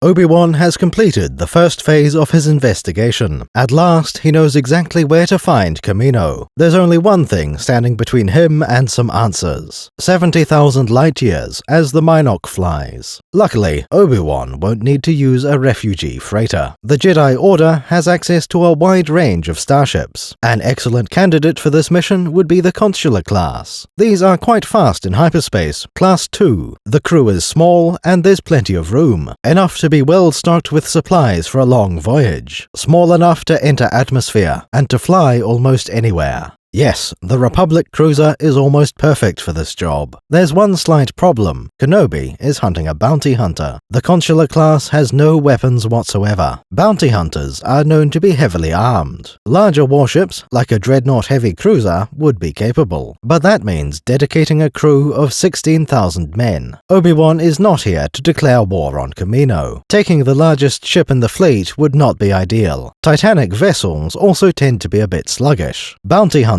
usually favor something small and light. We've all seen the Falcon dodging Star Destroyers. As luck would have it, the Jedi have a perfect ship available. They have acquired a starfighter in a game of chance, the fastest ever built. Adopting a starfighter is not an easy challenge. You can't just leave them parked outside, exposed to the elements. The Jedi Temple has recently been upgraded to include a hangar. It's not time to discuss the ships inside, though. Our first glimpse of the hangar comes from a deleted scene. Just before he leaves, Obi-Wan has a conversation with Mace. Most of this dialogue was moved to earlier in the movie. It became the scene with Yoda's hover chair. If the prophecy is true, your apprentice is the only one who can bring the Force back into balance. If the prophecy is true, he is the one who will bring balance to the Force. The two Jedi walk through a large circular room. Right in the center, we find what might be called a runway. Though with repulsor lifts, taxiway is more accurate. Starfighters don't use speed and airflow to leave the ground. This will be used for getting the ships into position. In the center of the ceiling, there seems to be a control room. Speaking of which, the ceiling is not all that high. Aircraft hangars tend to have quite a lot of headroom. You might just about fit a LART gunship into this hangar. Anything larger would not be an option. Now let's have a look at the hangar capacity. For this, we'll need to use diagrams from inside the worlds. Around the edges of the room, there are 28 starfighters. Beyond that, there are 20 storage bays. In the center of the hangar, there are another 4 starfighters, plus one more on the landing platform. You wouldn't want to store a starfighter there, though. We can see another hangar in the diagram. There would be room for 3 more identical hangars, with a capacity of 52 fighters in each one. That makes 208 Jedi starfighters. This is quite a reasonable number. Naboo's N1 starfighter program might have only 200 ships. That's a reasonable air force, if a little small. The sector capital ought to have plenty of starfighters, enough to be stationed throughout the sector. We would hope the Royal Fighter Corps was expanded over the past decade. For the Jedi, it's a very fitting number. There are 200 Jedi stationed in the Coruscant Temple. These hangars would allow all of them to leave together. In a less drastic situation, that leaves plenty of spare ships. Roaming knights can borrow one of these fighters. Of course, it's possible there are far more starfighters. This hangar might have a lift somewhere, connecting to long-term ship parking. If there were such a lift, there could easily be 1,000 starfighters. On the other hand, starfighters aren't the only vehicles. These hangars could be used to store airspeeders. That would make a lot of sense for traveling around Coruscant. We don't know exactly how Kenobi got to Cocoa Town and back. It's the same story when dealing with Padme's building. Having transport available in the temple would be a sensible idea. Perhaps 1 or 2 of the hangars have airspeeders instead. The deleted scene shows us this hangar is not just for storage. At least one of the ships is undergoing essential routine maintenance. It's unlikely more than a few of these ships have seen combat yet. Any damage to them is probably pilot error. We see astromech droids swarming all over the hangar. As for the humanoid staff, those seem to be relatively scarce. There isn't much to be done in a hangar such as this. Refueling won't take very long at all. These particular fighters don't need to have their astromechs loaded, which is good because it saves us a 5-minute tangent on crane design. Starfighters in the diagram are color-coded. The green ones are available for any Jedi qualified to fly them. Red fighters are reserved for one individual. It would be natural to assume this is a feature of the diagram. However, the deleted scene shows plenty of ships. Some have red paint, like Obi-Wan's starfighter. Others have been painted green, and those are the only colors. At least, until someone insists on a custom paint job. That might lead to yellow and purple and blue starfighters. The next remarkable feature is the hangar door. These are often quite grand, partially out of necessity. To fit an aircraft through the door, it needs to be fairly large. Of course, you can go for the Thunderbird style. Leave the aeroplane where it is, and move the hangar away. Drop the hangar door into the ground if you need to. As it turns out, the Jedi have almost as impressive a system. It might be familiar to those of you who ever owned a CD player. The large oval door hinges downwards. From there, the landing platform extends out from the building. Is this design entirely practical? On second thought, no. Not really, no. There are advantages to the retractable approach. For a start, the door offers ample protection, useful when you have a couple of hundred expensive fighters behind it. While that is a good thing, it should almost never be relevant. This is the Jedi Temple, in the heart of the Republic. If this hangar is under siege, you have bigger problems. You might want this design on a remote frontier garrison, especially one built into a cliff face or similar location. Another benefit is about moving the ship. Extending the landing pad means it can be doubly convenient. When launching, you only need to park on the pad. Flying through the hangar door never comes up. It's the same in reverse for landing. As soon as you touch down, that's the tricky part over. The landing pad itself will take you inside. Of course, you still need to navigate inside the hangar. For the less skilled pilots, that might be a challenge. Something worth getting the hangar staff to handle for you. Having a fixed landing pad is mechanically simpler and almost as good. We might also ask where the hangar is located. It seems obvious that it must be in one of the towers. The wall outside the hangar is curved. Since the rest of the ziggurat has flat sides, it can't be there. From here, we have two paths forward. One of these is the quick and easy path, the movies. Some say anything in the movies is automatically right, even when that doesn't make sense. Others will be interested in the reference books. Naturally, these present their own set of problems. We'll tackle the movie version first. We see a hangar like this in Episode 3. Bail Organa lands his airspeeder on one of these hangars. This is very clearly shown to be on the smaller peripheral tower. Though we see hangars several times, this is the only useful shot. All things considered, this is absolutely fine. There's nothing wrong with the version presented in the movie. It lines up with the deleted scene from Episode 2. The space we see should be able to fit inside the tower. However, we have more options. Inside the Worlds has quite a lot of Aurebesh writing. In the top right, we see AB281, by far the most confusing label, since it doesn't relate to anything. Other labels are more sensible, if less useful. We have two instances of Delta 7 and one Aether Sprite. As we will find out later, this is simply the name of the ship model. We also have Hangar Platform. What's really interesting is the label pointing at the wall. This one says Central Tower. It's very clearly established if you can read Aurebesh. Strictly speaking, this isn't a contradiction yet. Episode 3 established that peripheral towers have a hangar. The book says the central tower has a hangar. Actually, the diagram shows at least two hangars next to each other. It's possible the central tower has 4, and the side towers have only 1 each. The contradiction comes from later incomplete locations. This includes a cutaway of the Jedi Temple. It reveals that the towers are completely full of giant statues. This is a terrible choice, possibly from running out of ideas.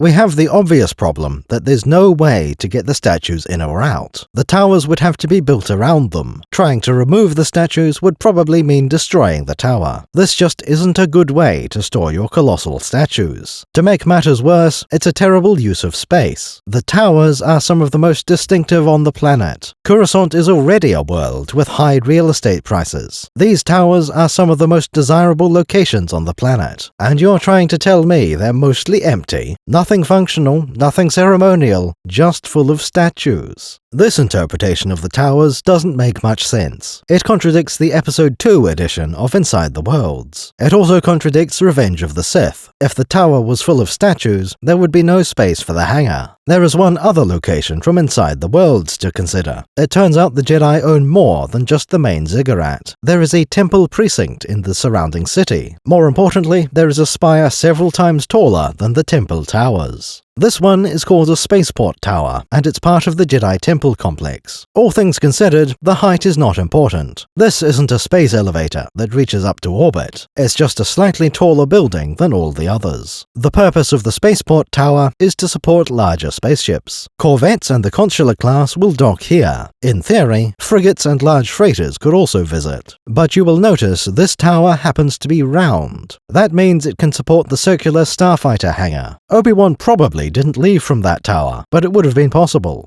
The deleted scene ends with Kenobi having flown into orbit. There, he finds a series of hyperdrive rings. This is Coruscant, so orbital space will be expensive. It's unlikely the Jedi could maintain this without Republic support. Obi-Wan arrives at the Ring of Rings. He selects an appropriate one and docks with it. A pair of tugboat drones float over to align the ring. This means he must have already transmitted his flight plan. Chances are the navicomputer calculations were done in the temple. There's certainly no delay before he makes the jump to hyperspace. This exact shot would be reused in Episode 3.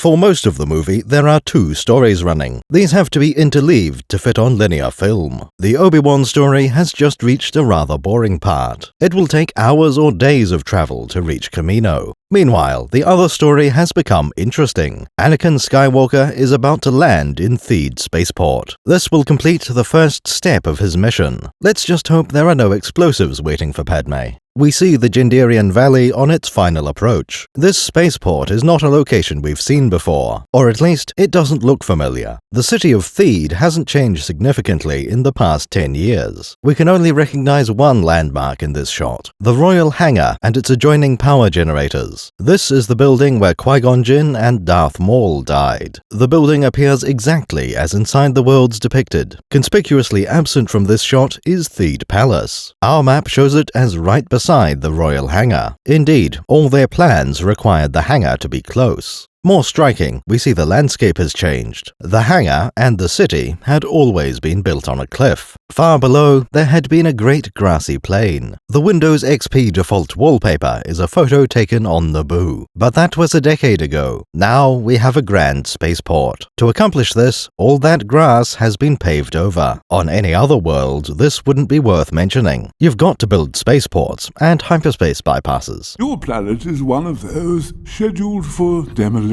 Naboo is the kind of planet that puts a great deal of effort into their starfighters. They look very nice and have very eco-friendly sublight engines. There might also be a proton cannon or some such silly military thing. These people were probably quite upset about using that much concrete. Apparently, the Trade Federation paid for this dock, though not out of concern for Naboo's infrastructure. The Republic decided this would be part of the settlement. While this will have been expensive, the Federation was allowed to keep operating.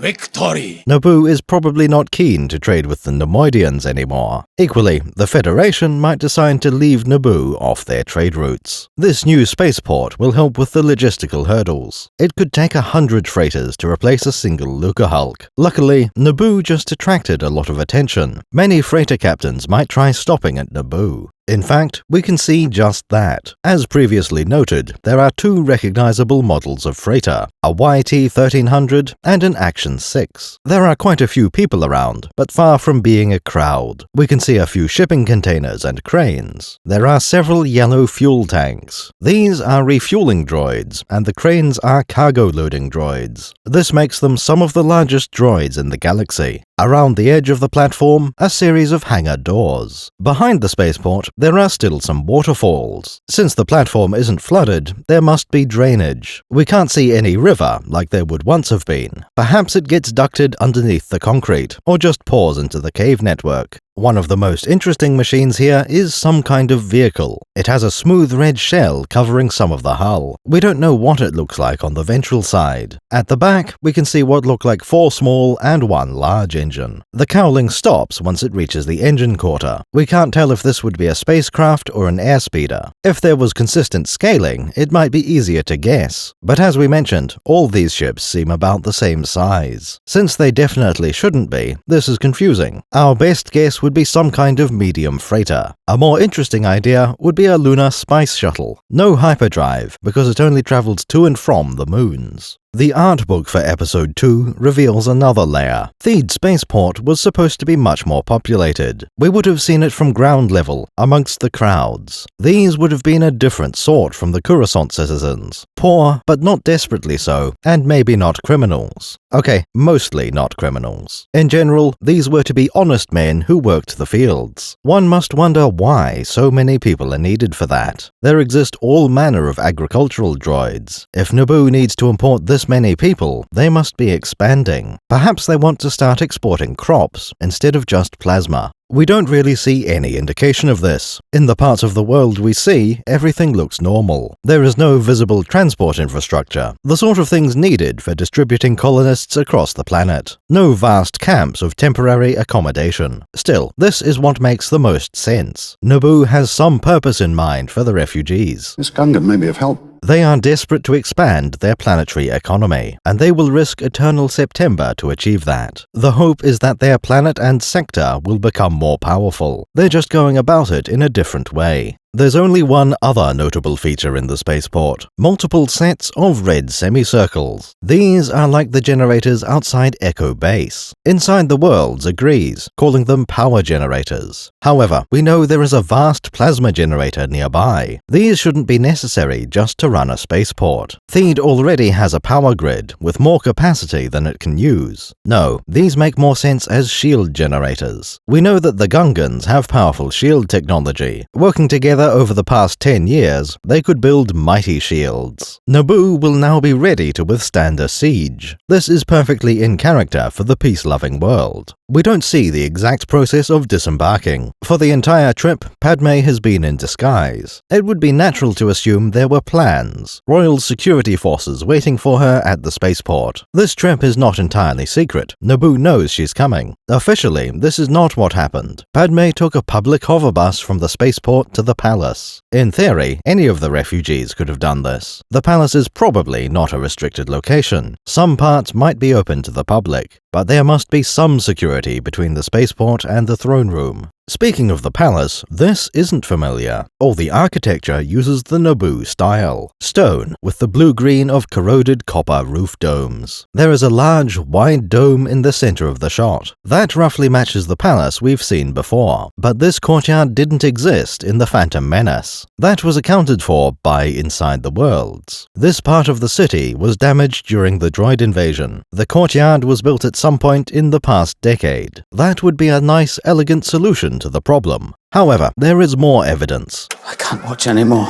In the special editions and beyond, the old movies were changed. Return of the Jedi has a new ending sequence. This shows Theed Palace, looking just like it did in Phantom Menace. The new courtyard is nowhere to be seen. We can't even say these are two different sides of the same palace. Remember, the palace is built on the edge of a cliff. There is no other side to help explain things. Best case scenario, we are looking at a different palace. This still doesn't explain why it was so far from the Royal Hangar. The movies can be made to work together, but it would take effort. Anakin and Padme travel aboard a small public hover bus. Unlike the Magna line, this one isn't very remarkable. As far as we can tell, it has never been assigned a name, nor is there anything to suggest a specific manufacturer. It could come from Aratek as easily as Sorosub. Just about the only option we can rule out is Ubrikian. Their designs tend to be quite distinctive. This one is as basic as you can possibly get. Cockpit at the front, passenger compartment in the middle. At the back are twin ion engines and probably repulsors. Nothing more and nothing less than what you'd expect. This courtyard is the site of another deleted scene. A lot of lines have been cut from Naboo in particular. We'll be going through those and using the novelization to help. These extra scenes are one of the best points about prequel novelizations. They add a lot of context that was missing from the movie. This scene starts with the travelers admiring Naboo. Anakin's first line is extremely surprising. It goes against everything we know about the character. Then again, it is a hypothetical scenario. He says that if he grew up there, he would never leave Naboo. The Anakin we know couldn't be more different. Growing up on Tatooine, he wanted to be a pilot. He was desperate to leave and visit everywhere else in the galaxy. And someday, I'm gonna fly away from this place. You're a pilot? All my life. With a childhood on Naboo, there would be less incentive to be a pilot. He'd still have the aptitude, but not the motivation. Like the audience, Padme finds this idea laughable. You're a funny little boy. It's unlikely that any version of Anakin would stay on a single world forever.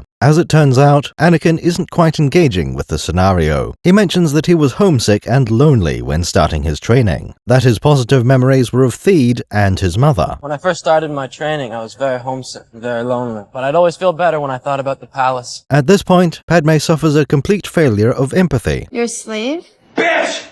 I love you! Actually, rudimentary theory of mind would solve this. Padme cannot possibly imagine why Anakin would like Naboo. After all, by the time he arrived, the planet had been invaded. This was the worst week in the history of Theed. Nobody on the planet had ever experienced anything worse. For Queen Amidala, she was very upset that week. Her people had been rounded up into camps. Despite her attempts to avoid war, Naboo was invaded. I will not condone a course of action that will lead us to war. Anakin had only seen the planet as an active war zone. In fact, Anakin had participated in deadly battle. Padme can only imagine one reason he might feel this way. Obviously, he was obsessed with her. While that conclusion is accurate, it's deeply stupid. Think, Amidala, for just a moment. How might someone else see your homeworld? When Anakin sees the city, he is not distraught. When there are battle droids marching through the streets, he isn't angry. Little Annie looks at that street and sees only grandeur. In its darkest hour, Naboo is terribly impressive. Queen Amidala takes the marble columns for granted. Anakin sees them as more splendid than anything on Tatooine. If Jabba the Hutt tried to imitate this, he would not succeed. The least impressive district of Theed is a paradise. Copying that on Tatooine would take decades and millions of credits.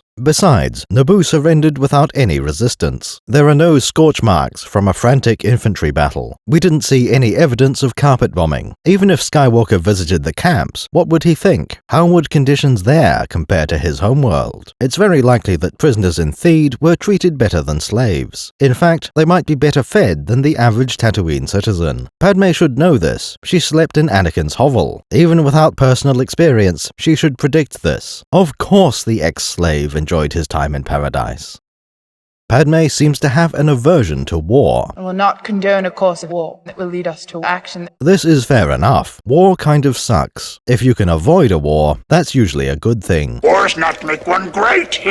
Padme has a disturbing habit of being irrationally anti-war. This leads to Naboo being both unable and unwilling to fight. Your Highness, this is a battle I do not think that we can win. In the case of the Separatist movement, she opposes the military. If Senator Amidala got her way, she would have prevented a war. There would be no clone wars, because the Republic would have no clones. All they could do would be surrender to the Confederacy. Anakin does not hold this perspective. He thinks freedom might be worth fighting for. That's how he found himself in battle to begin with. Think back to a typical encounter in Anakin's life. He interrupts Sebulba, who is about to commit murder. The only reason Anakin gets away with this is the price on his head. If someone kills Anakin, Watto is entitled to the value of his lost slave. Every pod race is dangerous, even if nobody is cheating. This is what Anakin considers to be a normal day. Being a fighter pilot isn't any more dangerous than that. Padme remembers this week as full of danger. Anakin remembers a nice location in his life of constant danger. You don't remember? I don't remember any of it. Next, we return to the topic of Shmi Skywalker. Anakin mentions feeling bad when he thinks of his mother. As we know, he feels guilty for leaving her. During his training, he fell back on his other source of positive memories. Thinking about Naboo and the palace made him feel better. That makes sense. It's a very pleasant location. Over Naboo, young Skywalker made a real difference. It was his first time in the cockpit of a real starfighter. Once again, Padme interprets this as being about her. She's not wrong, but there's a lot more to like about these memories. When Anakin lists positive features, one is a surprise. He mentions liking the way the palace shimmers in the sunlight. But I'd always feel better when I thought about the palace, the way it shimmers in the sunlight. Tatooine has a lot of sunlight, which must lead to heat haze. Perhaps the Naboo shimmer comes from glass or high humidity. The one we expect is that the air smells of flowers. It's the way the air always smells of flowers. More generally, Naboo will smell like vegetation. Flowers are probably the most distinctive and often replicated. However, it's fair to assume Anakin also loved the Gungan Swamp, the Great Grass Plains, or any kind of plant life. In comparison, Tatooine and Coruscant are barren. Padme chimes in with one of her favorite features, the sound of distant waterfalls, which can be heard all over Theed. And the soft sound of the distant waterfall. This is quite distinctive. It wouldn't be too common even on Naboo. Anakin certainly hadn't seen enough liquid water to have heard those. Though Padme is rightly suspicious, she acknowledges the truth. Anakin is being honest, and likes the planet as well as her. When I first saw the capital, I was very young. I'd never seen a waterfall before. Unexpectedly, Theed was also Padme's first waterfall.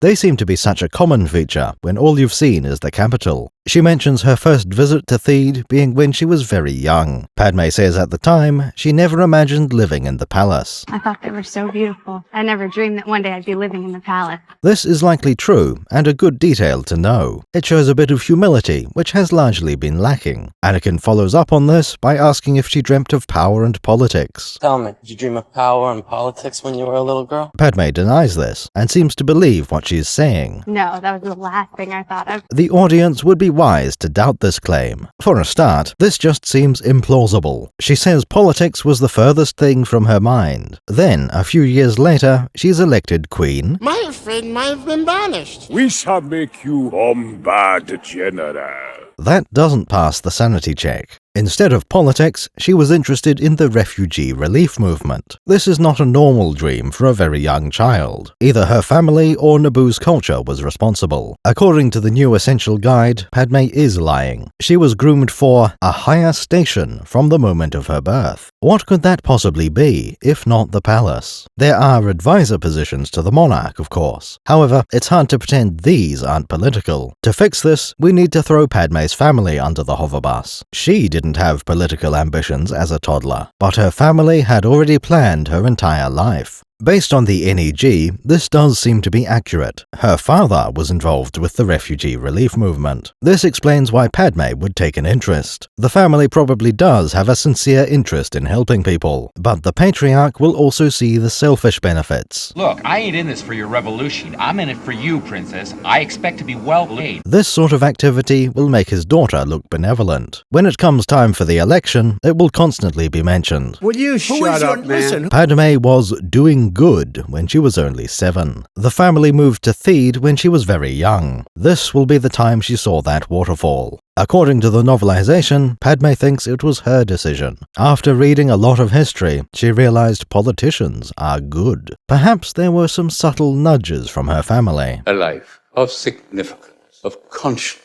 By the time she was 7, she was in the refugee relief movement. At 8 years old, she was an apprentice legislator. This would be when she officially entered politics. Sometime after turning 12, she became a senatorial advisor. Finally, she was elected as queen at 14 years old. We have a few different details about her ascent. Padme herself credits several things for her election: her passion as an advisor and her education scores. These are definitely not enough on their own. When the previous king abdicated, Padme jumped at the chance. Her opposition was C.O. Bibble, who we know as her advisor. She claims the main factor was her conviction, not her criminal record, but her push for reform. Naboo has a history of questionable government. They value purity of heart over other qualifications. This is why Padme needed to help those refugees. The movie version begins with this next line. I wasn't the youngest queen ever elected. Padme is entirely correct on this point. The Episode 1 VD had already established that fact. Amidala is not the youngest sovereign to rule Naboo. She wasn't the youngest queen ever elected either. Padme has already gone home and thought about her life. Her conclusion is that she wasn't old enough. But now that I think back on it, I'm not sure I was old enough. I'm not sure I was ready. While that might be true, it's not very compelling. C.O. Bibble would not have been a very different king. Amidala also hasn't changed very much. If she had been 24, what would she have done differently? What would C.O. Bibble do? Anakin defends Padme from her own evaluation. The people you served thought you did a good job. I heard they even tried to amend the Constitution so you could stay in office. He points out that everyone on Naboo was happy enough. They tried to change their constitution to keep her in power. Queen Amidala reigned for 2 terms of 4 years. This was the maximum allowed, apparently. How bizarre. That wasn't true in the past. The previous monarch was King Varuna. He abdicated the throne after 13 years. That is not 2 terms, nor is it 3. The previous king was re-elected for his 4th term. Clearly, there hadn't been such strict term limits. Perhaps this is what Padme meant by reform. She wasn't pleased about how long the last guy had been in power. Her entire campaign was based on the idea of creating these term limits. That also explains why Padme wouldn't want to immediately remove them. It wouldn't be a good look, creating a rule and then excusing yourself from it. I was relieved when my 2 terms were up. In the movie, she just says she was relieved when her terms were up. The novelization and deleted part go into a little more depth. Padme condemns her supporters as popular rule. Popular rule is not democracy, Annie. This, she claims, is not democracy. Giving the people she serves what they want is bad. Of course, Padme knows better than those rabble. It gives the people what they want, not what they need. She will give them what they need instead. Perhaps this is the rationale she used against King Varuna, that people kept voting for him even though it was a bad idea. This is what leads to the term limits, preventing popular rule. Ignore the will of the people, in the name of democracy. I love democracy. I do not think that word means what you think it means. Moving along, Padme was relieved to step down as queen. I was relieved when my 2 terms were up. That is an interesting statement after the last king. The Episode 1 VD established that abdication is on the table. Queen Amidala could resign at any time she wanted to. That would include right after the invasion or during her 2nd term. We have to assume she finished the 2nd one out of obligation. Everyone knew she would need to be replaced after the 8th year. Might as well keep ruling until then. Suddenly calling for a vote is so inconvenient. That doesn't give him much time to run up to an election, Prime Minister. Doesn't give my opponents much time to run up to an election, does it?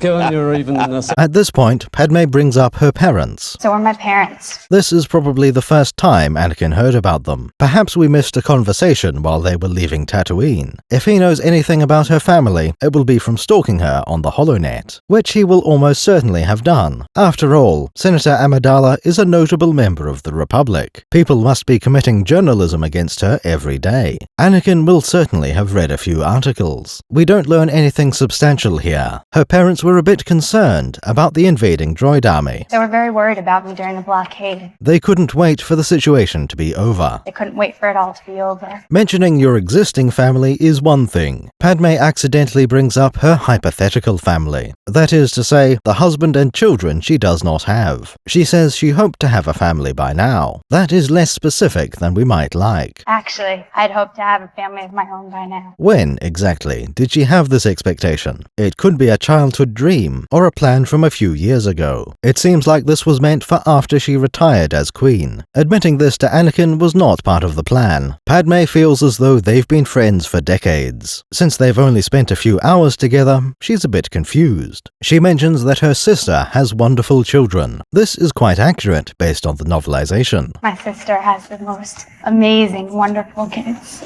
Unlike other examples, we aren't dealing with a deleted scene. The novel starts before Padme leaves Naboo. One of her scenes has an interaction with her big sister. Sola, for that is her name, was making a point. Padme clearly loves these children, but is very dedicated. But when the Queen asked me to serve as senator, I couldn't refuse her. She will always find something more important, a reason the Republic needs her. Left to her own devices, Padme will never have the family she wants. When she was 22, the reign of Queen Amidala ended. The newly elected Queen asked Padme to become a senator. This is a sensible move from any perspective. Amidala is popular and probably the most qualified to be senator. Selecting her will be good for Naboo and for the new queen. Anakin firmly agrees with Senator Amidala's career choice. I agree with her. I think the Republic needs you. He thinks she's pretty cool, and the Republic would be lost without her. Reading between the lines, that might be for another reason. He's mostly happy that she's still single. I'm glad that you chose to serve. The novelization adds a few more lines to the end. Anakin feels that the galaxy is about to change in profound ways. That is very true, but it's not a very insightful prophecy. The separatist movement is important, no matter how it plays out. There's also a military creation act in the works. Even if nothing came of these directly, something is brewing. Despite her low midichlorian count, Padme can sense it too. Possible to see the future is. We've got a Discord, and it's pretty good because it's free of Earth politics. But for one unique channel that has absolutely no rules, and everyone is a moderator. bit.ly/the Discord Circus. Check the description or scan this QR code. Our very next scene takes place in the throne room. Very little has changed about this room in the past 10 years. The cushions on the throne have been replaced, as we would hope. All the other chairs look largely the same as they used to. The new queen's table has different ornaments. As for the table itself, it has the same shape as before. However, the underside of the cone has a different surface. It is now more smooth and consistent than the Episode 1 version. We also see a familiar face in the throne room. Everyone's favorite advisor to the Naboo monarch. C.O. Bibble, noted as not having aged very much. More surprising is that Padme thinks of him as a friend. He always seemed like a trustworthy sort, but never came across as a dear friend. Still, he's probably the most useful person in the government. Remember, C.O. Bibble has been personally threatened by Newt Gunray. And you, Governor, are going to die much sooner than your people, I'm afraid. This invasion will gain you nothing. When Bibble had a chance to flee the planet, he stayed behind. His loyalty and experience are beyond question. Behind C.O. Bibble, the next most important person is the Queen. This one is Queen Jamilia, successor to Amidala. That second I is a bit debatable. Captain Typho pronounced her name as Jamila. I'm Captain Typho of Her Majesty's Security Service. Queen Jamila has been informed of your assignment. This will be her first and only appearance. Though the timeline would allow it, she did not remain in power. Queen Apailana will be the next monarch of Naboo. We don't learn very much about Jamilia from this scene. Her role is to be the new queen, and she fills that exactly as expected. The most memorable detail is that she's clearly Indian, or whatever the equivalent heritage in Star Wars would be. The novelization says she has a southeastern accent, but southeast of where? As usual, the novelization starts slightly earlier than the movie. It mentions Padme being a familiar face, easily recognized. This doesn't mean her disguise was terrible, just not great. Most assassins don't work by facial recognition alone. Padme and Anakin walk straight to the throne room, like they own the place. The room is already full of handmaidens and guards. Padme considers that the Queen is never allowed to be alone. Senators would have to be in much the same boat. Before getting down to business, we have a few pleasantries. Jamilia greets her chosen senator. Padme apologizes for not staying on Coruscant. There's nothing actually wrong with leaving before the vote happens. Every argument she could think of has already been made. After spending a year opposing the military, there are no surprises. The entire Senate knows what Amidala would have said. All she could possibly contribute is agility, responding more gracefully than Jar Jar might. That only applies if some unexpected development came to light. If only Senator Amidala were here. But we don't expect anything like that to happen. C.O. Bibble agrees with the decision to return home. Palpatine has already explained the entire situation. Though nobody knows it, Palpatine also created this scenario. A few of his manipulations were in plain sight, like assigning Obi-Wan. The entire Jedi Council knows he was behind that. He wasn't directly involved in sending Padme back to Naboo. As far as the Jedi know, that was their idea. Regardless of the cause, Amidala considers this a failure. She wanted to be there when the vote happened. Queen Jamilia needs an update on the situation. She asks how many star systems have joined Count Dooku. Senator Amidala replies, thousands. For this to be the answer, it would be between 1 and 10,000. That's quite a significant fraction of the Republic. We know that the Senate has 1,024 pods. Most of these represent a sector of the galaxy. Senator Amidala represents the Chomel sector. This one has 36 full member worlds. Another 40,000 are settled dependencies. The galaxy is a large place with a lot of stars in it. We could dismiss the Separatists as being a tiny fraction of a sector. However, the star systems in question are probably not dependencies. These thousands will be proper members of the Republic. It can't be thousands of senators, because that would be all of them. Let's assume there are 50 star systems per sector. That means for every 1,000 systems, you get 20 senators. 5,000 systems would then be 100 senators. That's 10% of the Republic Senate. That sounds vaguely correct, though there are more factors. Outer Rim sectors are larger than ones in the core. With some idea of the scale, we can continue. Padme says more systems are leaving the Republic every day. Later, we'll find that Dooku expects to gain 10,000 systems. I am quite convinced that 10,000 more systems will rally to our cause with your support, gentlemen. Optimistic calculations make that 40% of the Republic. At the lower range, that would still be a quarter of the Senate. Here is where we catch up with the movie dialogue. If the Senate votes to create an army, I'm sure it's going to push us into a civil war. Padme is certain that having an army will lead to war. She is correct about this, of course. There was no war on Naboo during the invasion. Until the Gungan Grand Army, the conflict was one-sided. Without an army, the Republic would just surrender. C.O. Bibble objects to this concept. He says there hasn't been a war since the Republic was created. It's unthinkable there hasn't been a full-scale war since the formation of the Republic. This is another discrepancy in the timeline. There are two main problems with what Bibble said. First of all, the Republic is so old it's implausible. Second, we know there have been multiple wars in Republic history. To fix this, we could say Bibble is mistaken. It will kill you if you stay. They wouldn't dare. Perhaps he's uninformed about the history of the Republic. Or maybe he's intentionally being misleading. Every war in the Republic's history doesn't count. None of them were full-scale, by C.O. Bibble's definition.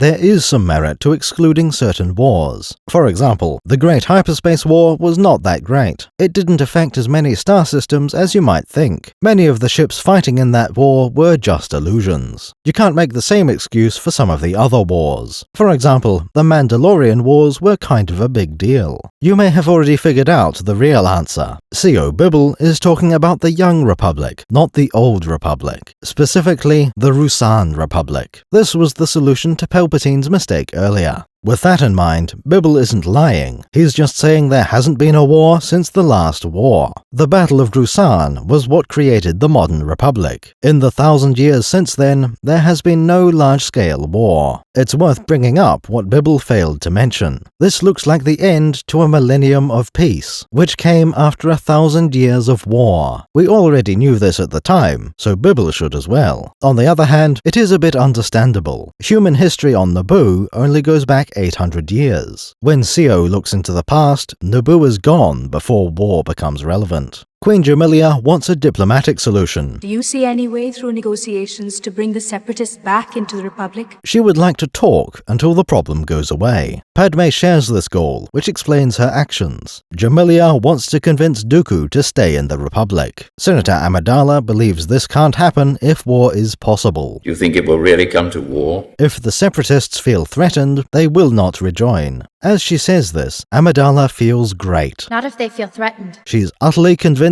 that she's correct. Her instincts are trustworthy. She understands everything. It's very nice that she feels so happy that she's in her element. Unfortunately, Senator Amidala is wrong. There is no chance that Naboo can talk Dooku out of this. That's not just because he's secretly an evil Sith Lord. My master will never allow the Republic to get away with this treachery. The Separatists have a point, and it has not been addressed. Count Dooku believes the Republic is corrupt and cannot be salvaged. By making this argument, he gained a substantial following. Those Republic loyalists are not trying to fix their government. You're wrong. How could you even say that? They don't want to make it an appealing organization. Amidala just wants to prevent a military from being created. Jamilia wants Dooku to stay in the Republic anyway. Senator Amidala is right about one thing. It would be better if the Separatist movement didn't feel threatened. But voting against the military won't solve that. A decaying Republic on your borders is inherently a threat, even if it doesn't have any hostile intentions. The collapse of the Republic will certainly cause problems. In a best-case scenario, it splinters into dozens of smaller factions. That leaves the Separatists as the ultimate power in the universe. But even the best outcomes will lead to greater pirate activity. Padme points out that Count Dooku has no army. She fears that the Military Creation Act will change that. Responding to the Republic Army, the Separatists will need their own. She speculates that Dooku will turn to the Commerce Guild and Trade Federation. My guess is they'll turn to the trade federations or the commerce guilds for help.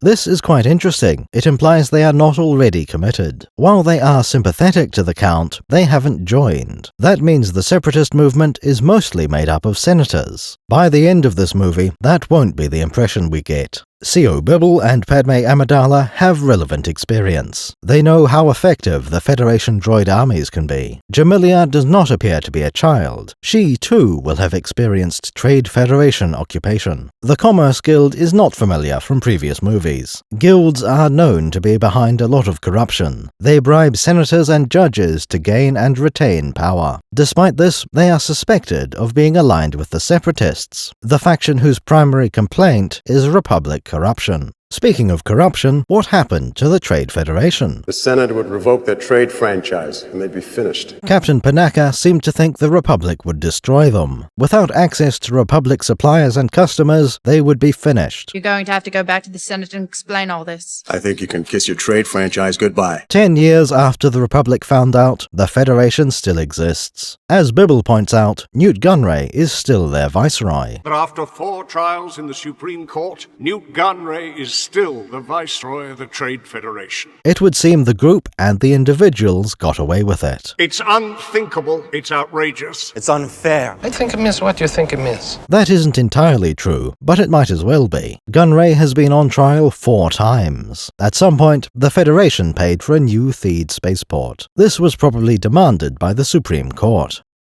In the last movie, the courts were seen as a bad option. Submit a plea to the courts. The courts take even longer to decide things than the Senate. Mostly because their procedures are very time-consuming. This is when we discover that the courts are also corrupt. As far as we can tell, the Trade Federation has suffered no consequences. They were ordered to reduce their armies. This is fair enough. Those are not being used against pirates. At that scale, they are invasion armies. However, Padme knows that order was not followed. Rumor has it that the Federation retained their armies. That would mean the Trade Federation and Commerce Guild each have a military. Senator Amidala is trying very hard to make sure the Republic doesn't get one. Anakin reveals that the Jedi were not allowed to investigate. Looking into the Trade Federation would be dangerous. Officially, that risk is to the economy. The Federation is quite important to the flow of cargo. Reading between the lines, that would be a lie. If the Jedi investigated, they might uncover some dirty deeds. Names of senators, judges, who can say? I fear the Senate is powerless to resolve this crisis. C.O. Bibble believes the Senate cannot solve this. He's right. The Senate is under the control of a Sith Lord. Queen Jamilia has no solution to these problems. We must keep our faith in the Republic. All they can do is continue believing in the Republic. The day we stop believing democracy can work is the day we lose it. Let's pray that day never comes. With the meeting over, the conversation turns to Padme. She didn't actually come here to talk about work. Senator Amidala was sent home for her safety. In the meantime, we must consider your own safety. Obviously, the Royal Security Forces have experience with this. Captain Panaka is still in charge of the Queen's safety. He will surely have been consulted on this matter. C.O. Bibble approaches the wildcard in the room. Normally, they don't have a Jedi serving as bodyguard. What is your suggestion, Master Jedi? Bibble hasn't really seen the Jedi in action. He did watch Obi-Wan free the Queen and a couple of dozen pilots. There are too many of them. Won't be a problem. Naturally, he will be quite impressed. Instead of listening, Padme interrupts. Oh, Anakin's not a Jedi yet. He's still a Padawan learner. She dismisses Anakin as not a Jedi yet. That line is perfectly in character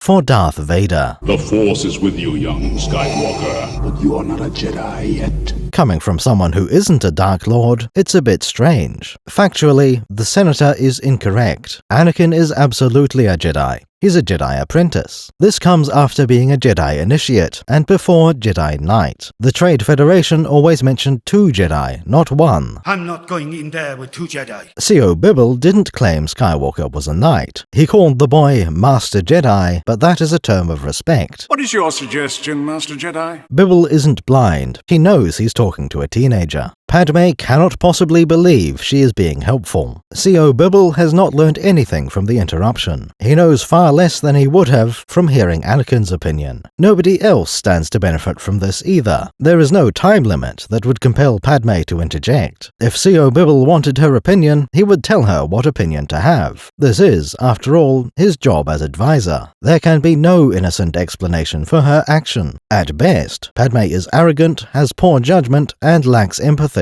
She didn't understand what she was doing. Unfortunately, this lines up with her established character. That seems a bit implausible, though. Padme ought to know better than this. How did this happen? We're smarter than this. Apparently not. If she's really oblivious to how she comes across, she isn't qualified. Her training to be queen was inadequate, and she should never have been elected. Once we leave the best-case scenario, her actions are simply malicious. Anakin doesn't let this attack go unchallenged. He interrupts her interruption, very diplomatically. But I was thinking... Hold on a minute. The senator continues trying to talk over him. Excuse me. I was thinking I would stay in the Lake Country. She outlines her own plans, disregarding the Jedi. There's some places up there that are very isolated. Excuse me. Anakin returns her hostility. Well, excuse me again, princess. Drawing upon his authority. He is in charge of security and can overrule the locals. I'm in charge of security here, milady. Padme intends to continue her senseless attack. However, she realizes there is an audience. Queen Jamilia and C.O. Bibble are judging them. She may succeed in dragging down their opinion of Anakin, but she will sacrifice her own reputation in the process. Surprisingly, Amidala didn't seem to expect this. She wasn't performing for this room, she's just that thoughtless. Her primary concern is preventing gossip. Acting like the proverbial married couple is unwise. Sensing that her current approach isn't working, she changes tack. Amidala pretends that she'd been trying to help. She points out that she is familiar with her homeworld. In the novelization, she acknowledges that her life is at risk. This is the first time she takes the threat seriously, and it isn't in the movie. And this is my home. I know it very well. That is why we're here. Padme claims that her knowledge is the reason they went to Naboo. But of course, the politician is lying. You really don't like politicians, do you?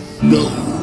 Her knowledge was not a factor in this decision. The Jedi Council consider Naboo to be relatively safe. It will be more inconvenient for assassins to follow there. They won't blend in as well with the natives. Plenty of people know Naboo better than Amidala does. She is trying to play this off as if she volunteered knowledge. That is absolutely not what happened, and she must know that. This is outrageous! I object to the Senator's statements! This started when Anakin was asked for his professional opinion. COO Bibble wanted to know what the Jedi would suggest. Someone who cared about her safety would listen to Anakin. Where is Padme? Is she safe? Is she all right? That's exactly what Bibble planned to do. It's why he asked the question. If the Jedi suggestion was flawed, it could be refined. An advisor is supposed to find those improvements. The Queen and Senator might also have something worth saying. We must continue to rely on negotiation. What would a Jedi suggest in this context? One of the highest priorities would be to change venue. The palace is exactly where someone would look for Amidala. Theed should be avoided in general. It's too close to the spaceport. Ideally, you would want low traffic and an insular population, somewhere you can tell who doesn't belong, where anyone not accounted for is suspicious. Ideally, you could hear a ship engine and assume it's hostile.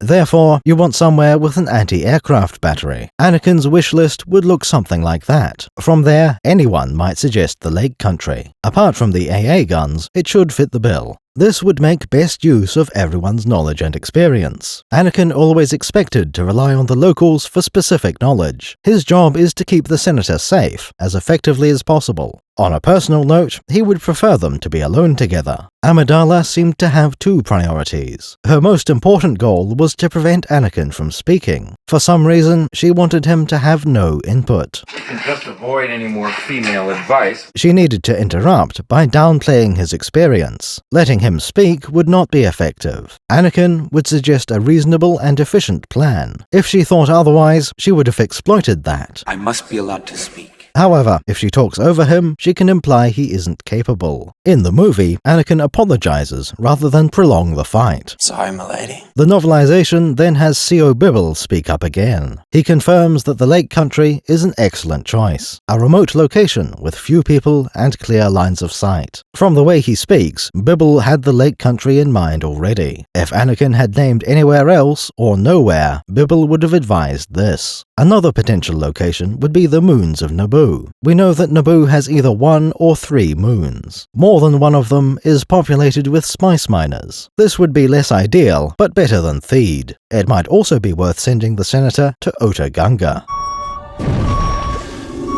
Another interesting detail is Bibble's amusement. There are two main possibilities to explain this. Either this is how Padme always behaves, or it isn't. If that's just her character, Bibble is used to dealing with this. Now Anakin knows how everyone else felt. On the other hand, maybe this is unusual for Amidala. In that case, COO probably senses what's going on. Amidala is infatuated, but in complete denial. The conflict is causing her to misbehave, desperately trying to pretend he isn't handsome and impressive and competent. This leads her to accidentally say Anakin is useless. That's about the best possible spin we can put on this interaction. Padme offers an innocent shrug. Despite being far from innocent, she's pretending to be. Typical politician behavior. Anakin might be fooled, but nobody else in the room will be. The Queen jumps at the chance to end the argument. Perfect. It's settled then. We all agree where to send them. Now get out of here. Before leaving the capital, there's time for one more meeting. Padme's parents have been in contact with the Queen. They would like her to visit before she goes into hiding. This line doesn't appear in the movie at all. That's because her family has been entirely removed. We won't see them on screen until Padme's funeral. Senator Amidala thinks about the consequences of her actions. Specifically, that the assassination attempts upset her parents. She had thought she was immune to the fallout from these events. By deciding not to be a wife and mother, nobody cares about her. This is her strategy for becoming the best public servant possible. She was prepared to make any sacrifice she deems necessary. Her personal safety is a small price to pay. What's the worst that could happen? If one of her decoys gets killed, they have spares. Maybe a ship explodes, a few guards and pilots die. Sucks to be them, it's not Padme's problem. Some of you may die, but it's a sacrifice I am willing to make. But what if she runs out of meat shields? Her parents would be sad if an assassin got the job done. It might be time for her to go home and rethink her life. Amidala's family lives somewhere in Theed. We know this from a few sources. The Queen said to visit them before leaving for the Lake Country. Padme also says her family moved to the capital when she was young. We don't have a particular indication of where in the city they live. It seems likely they would set up on the outskirts. From what we can see, Theed isn't growing very quickly. The route will be familiar from Padme's childhood. Is it far? It's on the outskirts. Probably too far to walk, but a landspeeder bus will do nicely.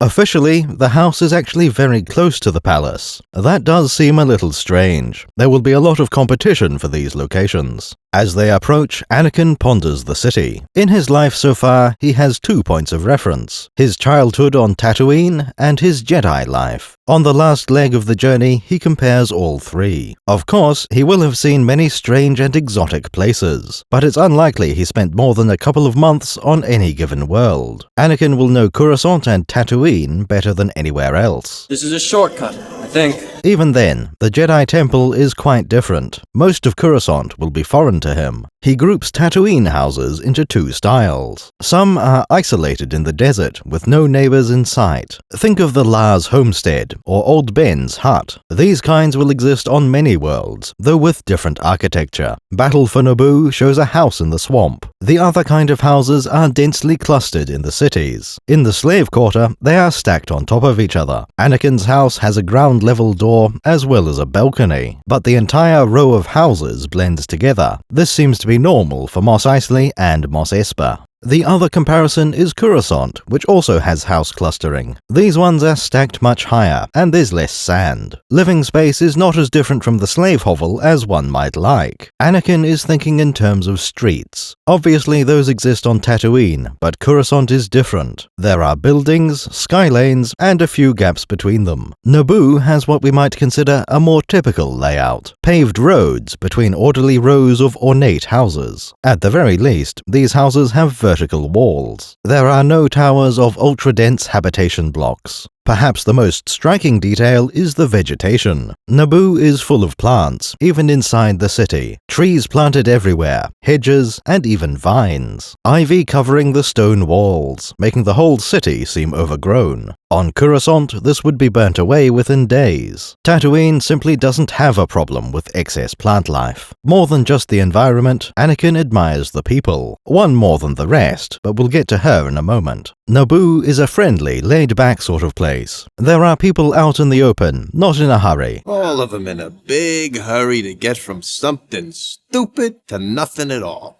Pathetic. Having casual conversations or just lazing around. Children are left relatively unsupervised. Anakin might have seen a few places like this, but not too many. Agricultural worlds will be busy most of the time. This year we'll make enough on the harvest that I'll be able to hire some more hands, and then you can go to the academy next year. Mining and industrial planets even more so. It would take a monastery world to achieve this level of peace. Even in those cases, there is an undercurrent of threat. Naboo is simply prosperous enough to be casual and relaxed. The two travelers have changed out of their disguises, presumably somewhere in the palace before leaving. Anakin is back to his non-standard Jedi robes. For him, this won't make a tremendous difference. It will largely be the same as his Thousand Moons costume. Mostly, it will be nice to have his utility belt again. He probably still wore his lightsaber, somewhere out of sight. That's essential to his role as bodyguard. Anakin is more interested in what Padme is wearing, or more precisely, he doesn't care at all. Padme has changed into a simple blue dress. From context, it seems simple means lacking ornamental features. No gold thread or jewels the size of her head. As the Queen, you could barely see the woman underneath. The outfits probably weighed as much as she did. Anakin doesn't really care for the elaborate costumes. He considers her clothing unimportant, and the less of it the better. At this point, our two heroes arrive at Padme's house. We're here. This is my house. The novelization describes it as simple but tasteful. In the deleted scene, this seems questionable. The entrance at the street is part of a continuous stone wall. We don't see gaps between buildings, like one might expect. The street seems to be covered in one seamless structure on both sides. According to the fact file, the house spans both sides of the street. Bridges were included in the design of the buildings. The novelization implied we would see hedges around the houses. In the movie, that seems to be reserved for the backyard. Padme rushes forward, eager to be in the family home. Anakin hangs back to examine the house from afar. This would be commendable if it was for the right reasons. As a bodyguard, he ought to know the terrain. How might an assassin get in and out of the building? However, Anakin is not looking from a security perspective. He's trying to imagine Padme growing up here, remembering the stories she told aboard the freighter. He'll also be comparing this place to his own childhood. Even so, a Padawan caught off guard is worth several clone troopers, whatever those are. Padme notices that her bodyguard is lagging behind. She doesn't interpret this as the sensible behavior it looks like. Instead, she assumes the boy is shy about meeting her parents. He is saved from having to explain by some other family members. A pair of girls emerge to greet their Aunt Padme. They seem to be only a few years old, which fits nicely. That lines up with the end of Padme's time as queen. We speculate this was when she made plans to have a family of her own. These are the children of Padme's older sister. Their names are Ryu and Pooja. We actually have a statement from one of them. This concerns the only two times they met Anakin Skywalker. The first one is the encounter happening right now. By the second time, Anakin has his mechanical hand. That means it's after the movie, around the secret wedding. We don't learn very much from Pooja's memories. In a few days, the family finds out that Padme goes missing. We also discover that Pooja will work with Princess Leia. These little girls have a positive impression of Anakin. More than anything, they seem excited to see R2. Clearly, they already know R2-D2 in particular. Padme seems to have claimed him as her personal droid. Up to this point, we had no indication of that. She used R2 as her N1's required astromech. For all we knew, the palace droid pool assigned him at random. Aside from the starfighter role, R2 has nothing to do. Padme doesn't need to repair very much in her daily life. Her nieces seem to treat R2 as a pet. Anakin watches them play with the droid. This childish innocence is a luxury he never really had. At their age, he just had a change of ownership.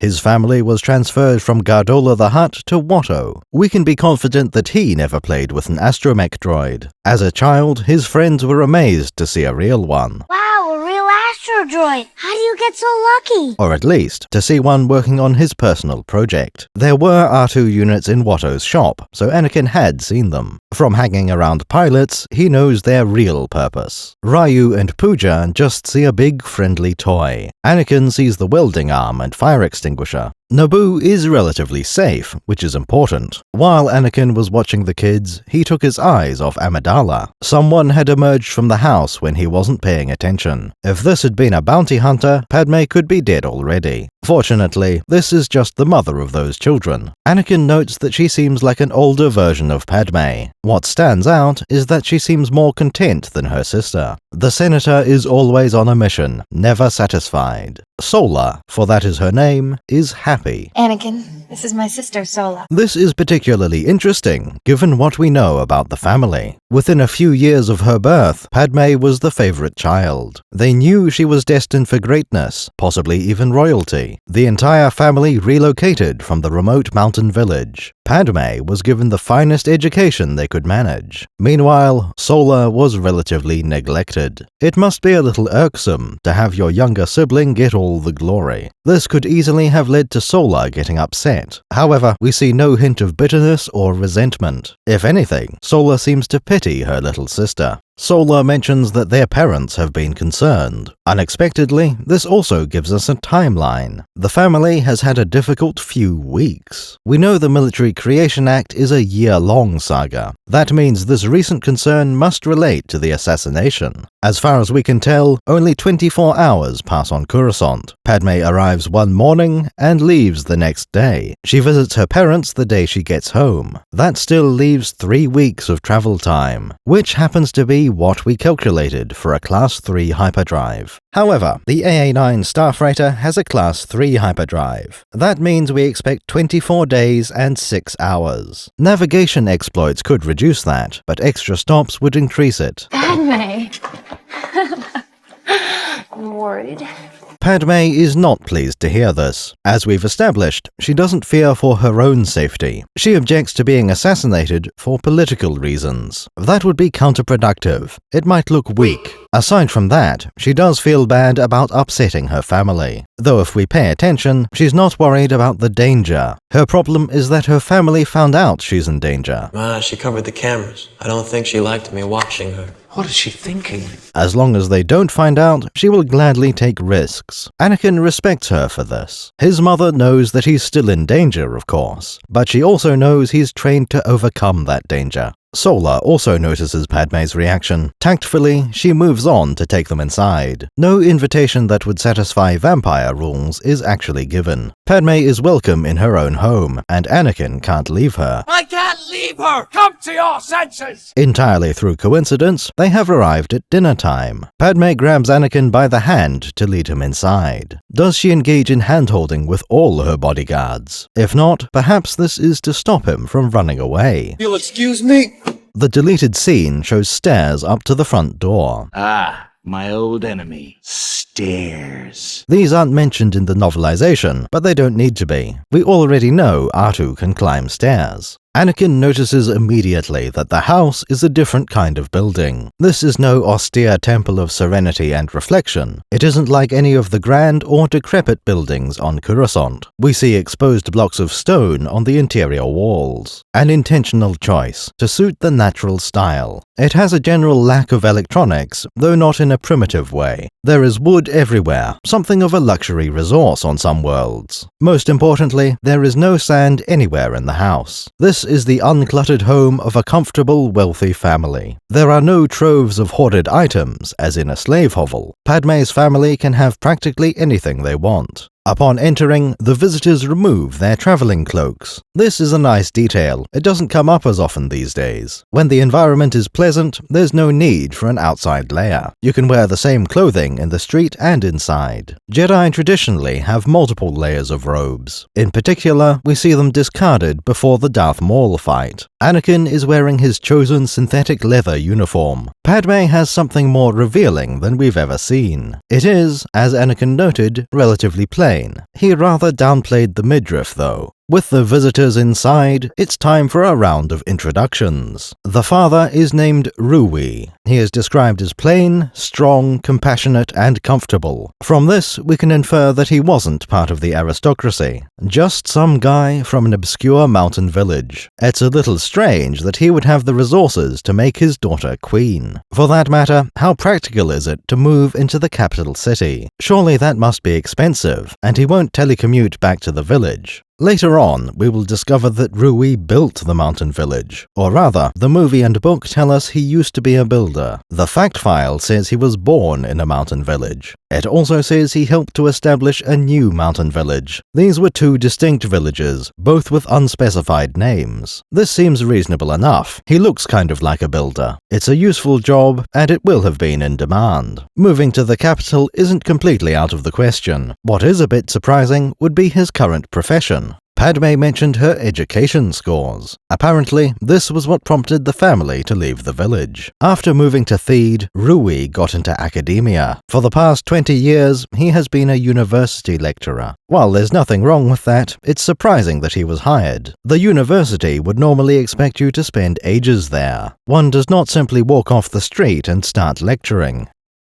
This could mean the Naboo education industry is quite different. Maybe Rui has enough experience to qualify as an expert builder. Even without formal qualifications, he can train more builders. However, this is not the implication from the fact file. It calls him a deep thinker, which would imply philosophy. How good can the university be if Rui didn't get his training there? Everything he knows about philosophy, he picked up somewhere else. Why can't his students just do the same? Either he isn't qualified, or his lectures aren't necessary. His wife is named Jobal. Hello, Anakin. Hello. This is my mother.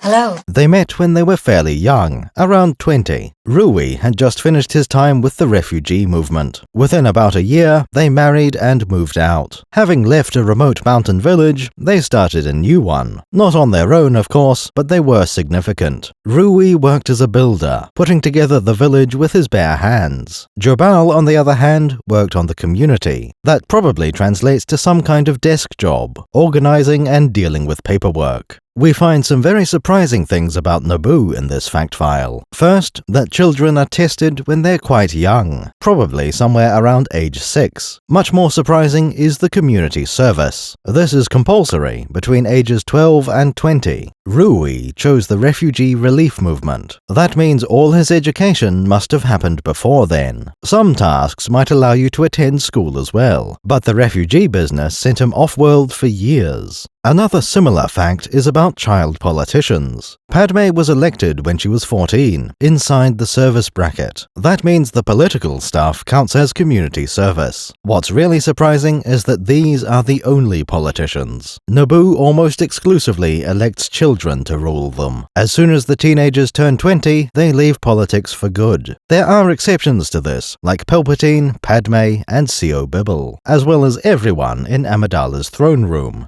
This whole idea seems a bit strange and inaccurate, like it was invented to explain a 14-year-old elected monarch. It may also be the only worse idea than our modern Earth approach. We tend to elect the elderly and weak-minded as our politicians. Naboo prefers teenagers, which is also very silly. Are you sure about this? Trusting our fate to Queen Amidala. This concept doesn't really work with some of our other details. King Varuna, for example, ruled for quite a long time. We saw no implication that he was a child. We have more counterexamples than support. It seems that Jobal and Rui only spent a few years in their village. About a decade after arriving, they moved to Theed. We know that Rui took a job at the university. They must pay their lecturers well, because Jobal is not employed. She spent all her time looking after the children and home. By this point in the timeline, the children are more visitors than residents. Jobal sees it as her duty to maintain the home as a sanctuary. Padme lives there on paper, but rarely visits the house. The Federation blockade was a difficult time for the family. Invasion was far worse. Theed was the most heavily occupied. Despite the catastrophic death toll, this family survived. Jobal was pleased to see her daughter intact during the victory parade. Though we can't prove she ever spoke to one, she seems fine with Gungans.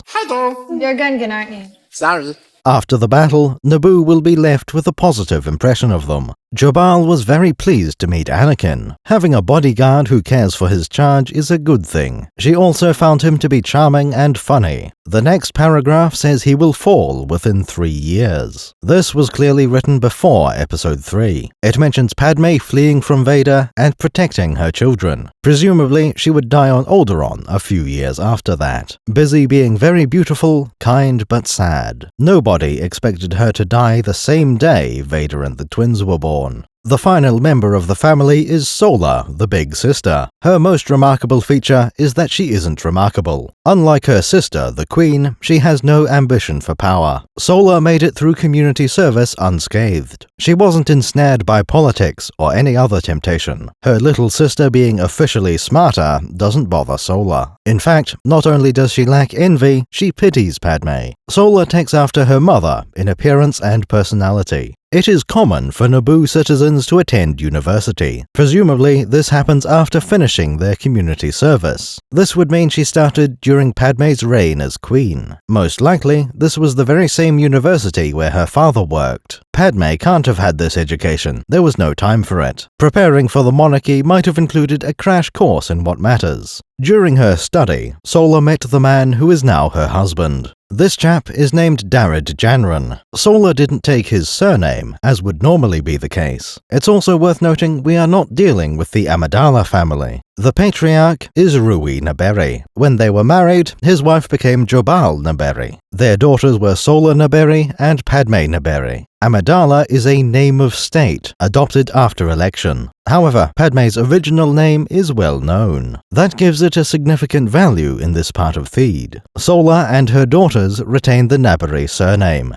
Back to the family gathering. At this point, 3 people are at the table: Anakin, Padme, and her father Rui. The chairs are set up to seat 8 people. Rui is at the head of the table, presumably. Directly to his right, Anakin sits near that end. Padme is on the same side, but at the far end. This leaves an empty chair between them, which is probably for the best. It makes sense to keep the teenagers separated. The Jedi can guard her just as well from here. Jabal, the mother, will take the end seat opposite her husband. Sola will end up in the middle of the remaining long side. An excellent choice. Nobody is too close to anyone else. The amount of elbow room will be comfortable. Padme's nieces are nowhere to be seen, probably off somewhere watching Atu change a light bulb. The other 2 women are also not in the room. Sola mentioned that Padme arrived just in time for dinner. You made it just in time for dinner. That's where their mother is now, in the kitchen. Sola has also vanished into the kitchen to help out. The book mentions a lot of noise from the other room, mostly in the clatter of ceramic dishes, far more appealing than the plastic ones aboard ship.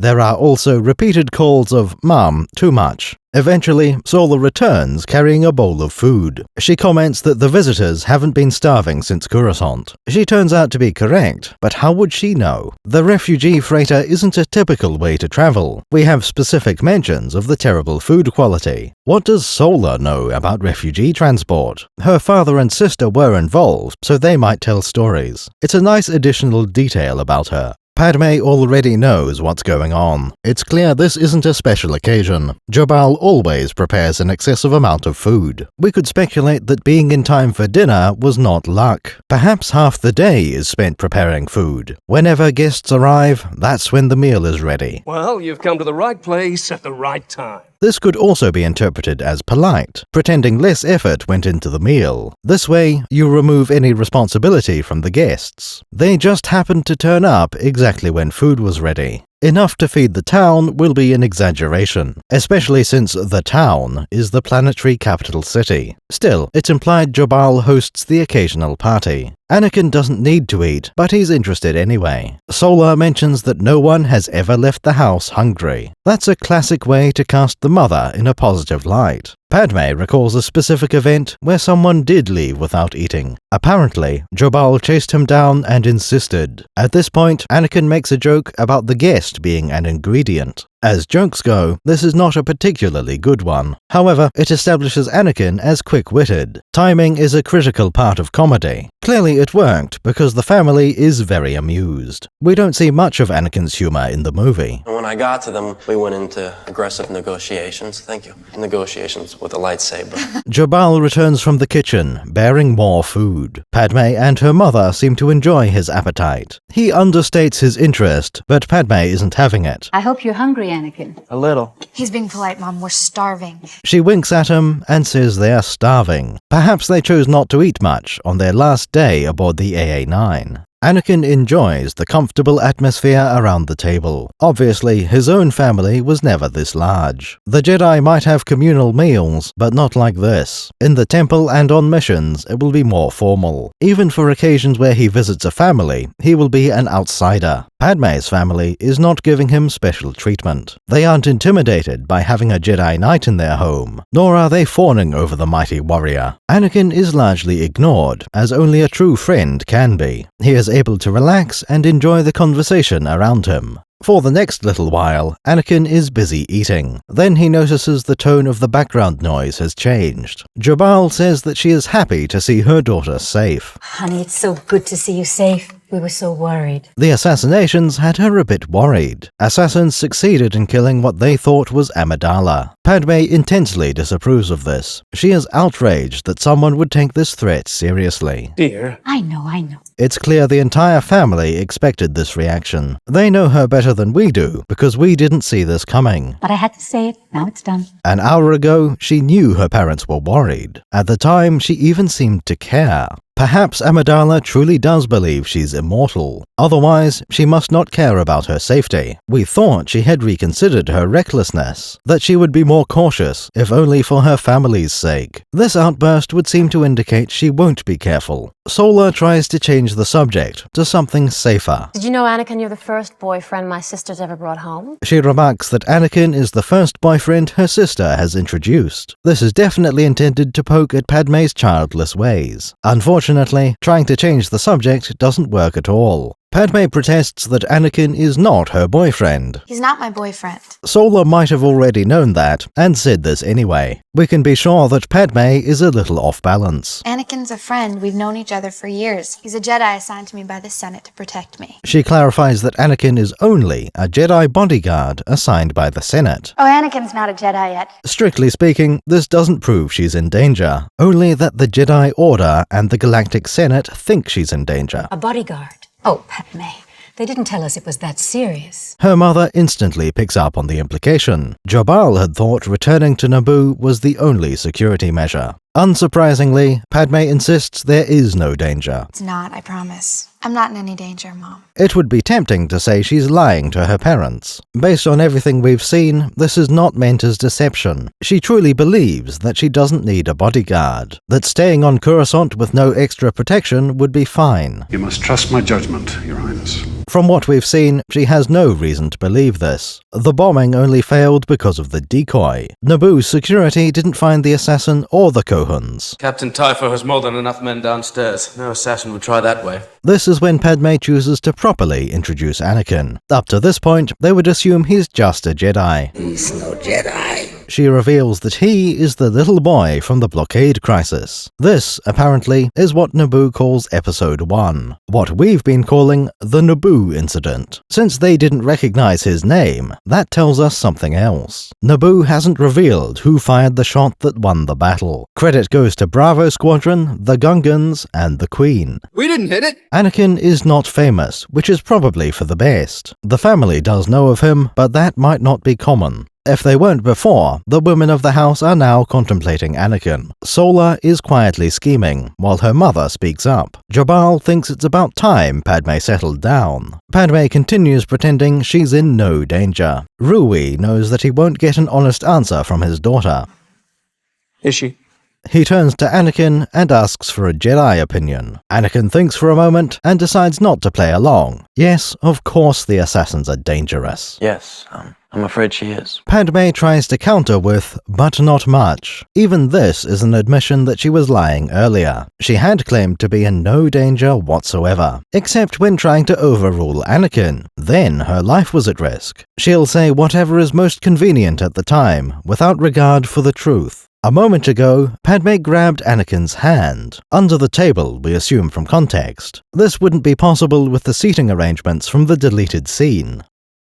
That contact would be nice if it wasn't being used for physical violence. Anakin doesn't respond to this act of aggression. He smoothly explains that the Senate decided her fate. Instead of pretending there is no danger, he gives actual reassurance. Obi-Wan is investigating. It'll all be sorted out soon. Everyone else relaxes upon hearing this. They know how effective the Jedi were 10 years ago. Sola is plotting something, as we shall see shortly. Sometime afterwards, the meal is over. Anakin has left the house with Rui for a walk in the garden. The two have barely interacted, but those few words mattered. Rui respects the Jedi for having given a straight answer. We join the conversation in a fairly light section. Without knowing it, Rui echoes one of Anakin's comments. He's happy on Naboo and doesn't intend to leave, though he does admit he'd like to have seen more of the galaxy. I sometimes wish that I'd travel more, but I must say, I'm very happy here. It's unlikely that Rui has left the planet since he was Anakin's age. As far as we know, there's nothing too appealing in the Naboo system. Perhaps the university will send him off on business trips. This conversation is the origin for some details we know quite well. He works at the university, and he used to be a builder. Padme tells me you teach at the university. Yeah, before that I was a builder. He describes his community service as freedom relief. We know this as the refugee relief movement. I also work for a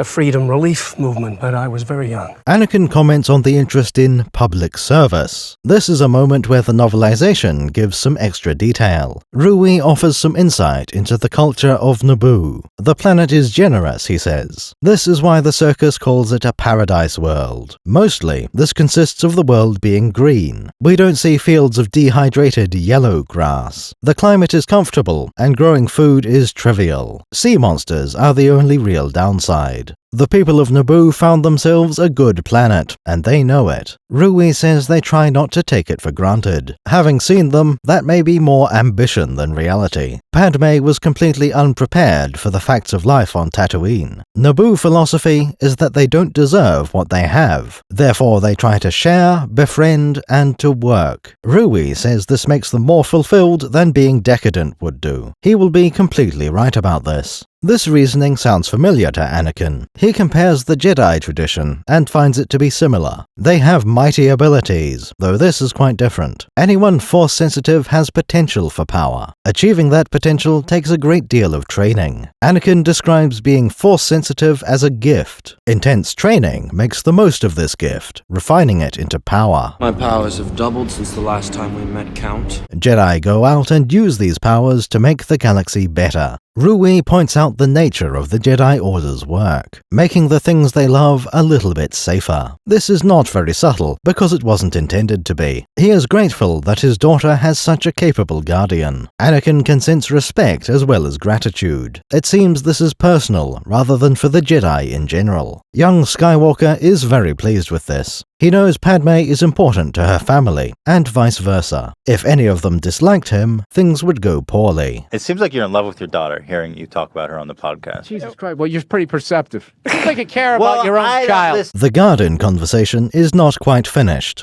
For the moment, we cut back inside the house to check on the women. They have been watching Rui and Anakin through the kitchen window. Right now, they are clearing the table. It seems Jobal went too far because there is remaining food. At least these three will be experienced at putting away the excess. Padme takes stock of the mood in the kitchen. Her mother is tense, assassinations and impending war. The sister is too busy plotting to be worried. Why haven't you told us about him? Sola wants to know more about the new boyfriend. Padme, trying to fly casual, replies, "He's just a boy." What's there to talk about? He's just a boy. That would be too minor to mention, if not for a pattern. This is the second time today she's quoted Darth Vader. He's just a boy. Why does this keep happening, from Padme in particular? Linear time and causality make this even worse. The canon answer is that Vader has to be quoting Senator Amidala. One can imagine that would happen. She was important to him. But why create this link between these two characters? Padme's deflection has no real effect. Sola points out the blindingly obvious. A boy? Have you seen the way he looks at you? Sola, stop it. It's obvious he has feelings for you. The sort of thing Padme should have figured out 10 years ago. Or failing that, during her last visit to Coruscant. The conversation aboard the Jindarian Valley was also somewhat revealing. Her sister's needling is rather effective. Padme gets upset, insisting that they are friends. Anakin and I are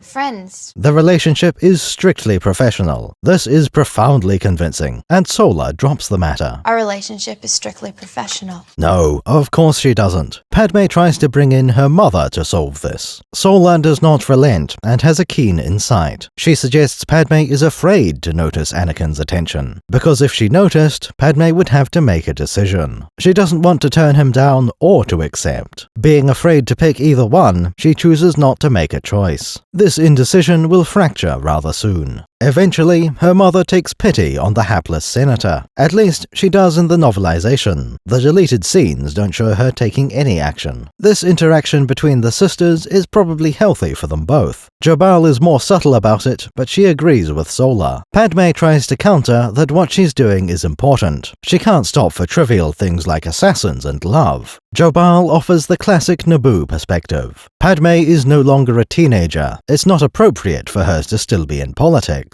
The senator is not pleased with the feedback she's getting. Apparently, she's heard all of this advice before. Not specifically about Anakin, but the general principle stays the same. This meddling really bothers her. But when she calms down, she realizes family is a good thing. People who care more about her safety and happiness than she does. Padme does not consider that Anakin has no siblings. There was no father, and he hasn't seen his mother in 10 years. She resents a problem he'd be delighted to have. Back in the garden, the conversation has turned more serious. The two men are ready to head back inside the house. Before that, Rui has a question to ask. How much danger is Amidala really in? So tell me, son, how serious is this thing? How much danger is my daughter really in? Young Skywalker answers this one promptly. There have been 2 attempts on her life. There have been 2 attempts on her life. This is almost certain to be the accurate number. We don't know of any attempts that were stopped early. The bounty hunters in question are too competent for that. Zam Wessel tried twice, and nobody else has done a thing. We know there are still assassins looking for Padme. Given enough time, they would try again. Chances are there will be more. My master's tracking down the assassins. I'm sure he'll find out who they are. Since Obi-Wan is on the case, that won't be a problem. They don't have any extra leads, so assigning more Jedi wouldn't help. Rui certainly doesn't have the right set of skills. Skills I've acquired over a very long career. Skills that make me a nightmare for people like you. He's just concerned for the safety of his daughter. Even if he can't help, he'd like to know what the situation is. The situation won't last long. I don't want anything to happen to her. I don't either. Anakin assures Rui that they both care about her safety. She won't get a scratch, all right? Right. That's all her father was really looking for, the truth. Padme's denial was not very reassuring. A little later that day, Anakin is spending time with the parents. In the movie, there is some ambiguity over the time of day. It's possible they landed at Theed in the morning, or the early scenes on Naboo could be the same day. It also seems plausible they spent the night in the Naboo house. Our next deleted scenes will have bright sunlight coming in the windows. That would then be the morning after they landed. They arrive at the Lake Country somewhere around noon. The novelization disagrees. They will arrive in the evening. Anakin is concerned they won't be there before sunset. At this point, the 2 daughters are in someone's bedroom. Padme glares at her sister until Sola questions it. The teasing about Anakin has rather perturbed her. Sola explains that the attraction is obvious. Even Padme can't deny it, no matter how hard she tries. She has been grappling with this internally, but won't admit it. At this point, she still hasn't said it out loud. Several people know she likes Anakin, but they found out by reading her reactions and ignoring her words. Like her sister, Sola knows a little about Jedi rules. The Jedi are not supposed to love, but this one does. Amidala isn't willing to admit that she likes Anakin, or vice versa. Sola comments that Padme thinks more like a Jedi than he does. That isn't actually true when looking at their overall thought process. Anakin thinks like a Jedi because he is one. I'm a Jedi. Oh, Anakin's not a Jedi yet. Padme couldn't possibly, because she doesn't know how Jedi think. Sola doesn't see that wider context. She's focused on romance. Padme thinks it might be worth getting offended, but until she knows a little more, she reserves judgment. Sola explains that Padme only thinks about her responsibilities. Generally, that would be a very positive thing. However, Amidala's attitude is completely unbalanced. She doesn't factor in her own safety, hence the assassins. I am grateful you're here, Master Kenobi. The situation is more dangerous than the Senator will admit. Security might interfere with her duties, so she tries to avoid it. We might not agree with it, but at least we understand what she's thinking. Someone more rational might consider the potential cost. You can't work if you're dead, so try to stay alive. Sola concentrates more on the personal side. As well as safety, Padme ignores her own desires. This includes her feelings toward Anakin. Sola has been advising this since long before Anakin turned up. He's just a convenient example of what Padme should do with her life. The Senator protests that Sola couldn't possibly know her feelings about Anakin. That isn't really true, but it plays right into Sola's hands. She retorts that Padme doesn't know her own feelings either. Too afraid to consider the possibility, the senator is in denial. This would have been profoundly insightful. However, it wasn't part of the movie or the deleted scenes. As for the circus and our audience, we already figured this out. Padme being in denial wasn't intended as a secret. Nevertheless, it surely went over some people's heads. It would be easy to assume she's fully aware of her own desires, that she consciously considers the relationship from the start, then gradually changes her mind as the movie goes on. We also know that Padme divides herself into different roles. The senator and sister might as well be completely different people. We mentioned how she thinks of Anakin in the same way. He is both a Jedi apprentice and a teenager. She's allowed to love one of them, but not the other. Her family also seems to be aware of this tendency. Perhaps they suggested it as a way of coping with the decoy system, or just to give her some time away from being the queen. Sola suggests that being a senator and girlfriend are not mutually exclusive. Padme could add a new persona to her collection. Alternatively, she could learn how to be more than one thing. Padme doesn't quite grasp the concept. Her response to "you can be two things" demonstrates this. She replies, "My work is important," which doesn't follow. Sola just said she could continue being a senator while also being a girlfriend. Padme is clearly stressed, not thinking properly. Quite rightly, Sola points out that she never said otherwise. Padme's work doesn't need to be the only facet of her life. It's fairly common for senators to have a wife, and a mistress or two. They still seem to do well enough at their jobs. Of course, they will be more interested in personal gain. Padme is at least trying to do the right thing, but there's no evidence a boyfriend would interfere with senatorial duties.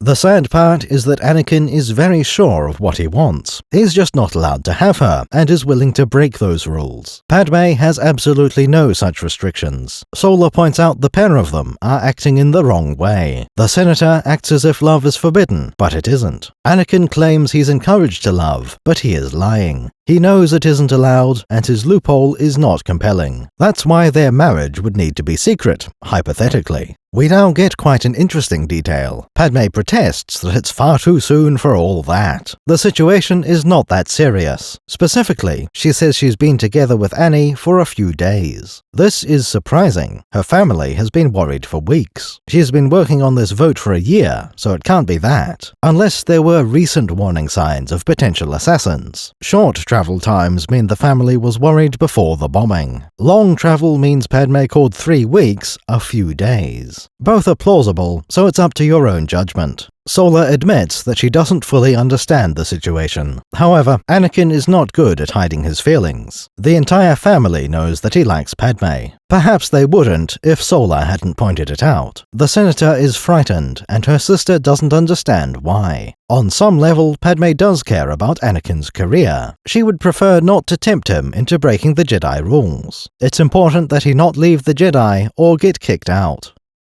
That isn't the true motivation here, though. Padme is afraid to acknowledge that she likes Anakin. More broadly, she doesn't want to admit that she wants anything. Amidala thinks of herself as the perfect politician. She doesn't have her own thoughts, desires, or feelings. The Amidala persona is a selfless representative of her people. Her function is to champion their interests. Unless they have the wrong opinions, of course. Citizens in favor of the military will be ignored. More than that, Padme is also a bit scared of love in general. She pretends everything is about her duties. I can't have kids at the moment, I'm far too busy being queen. Okay, now I'm no longer queen, but senator will do fine. Sola has some idea of this, but their childhoods were different. Padme was raised to be the future queen, and Sola wasn't. The practice of creating child politicians is questionable at best. Just like child soldiers, this upbringing causes damage. Amidala may never fully heal from her education. People don't usually recognize Padme's history with romance, or more precisely, the lack of it. I'm sorry, I don't fully understand. Her first love was before being elected queen, a young boy who went into art instead of politics. We'll go over that later, of course. Aside from this one incident, she has no experience at all, though it is possible she's read a few bad romance novels. Our two youngsters are in much the same boat. The difference is that Padme is having second thoughts. Arguably, Anakin hasn't had his first thoughts yet. Eventually, the couple will meet in the middle.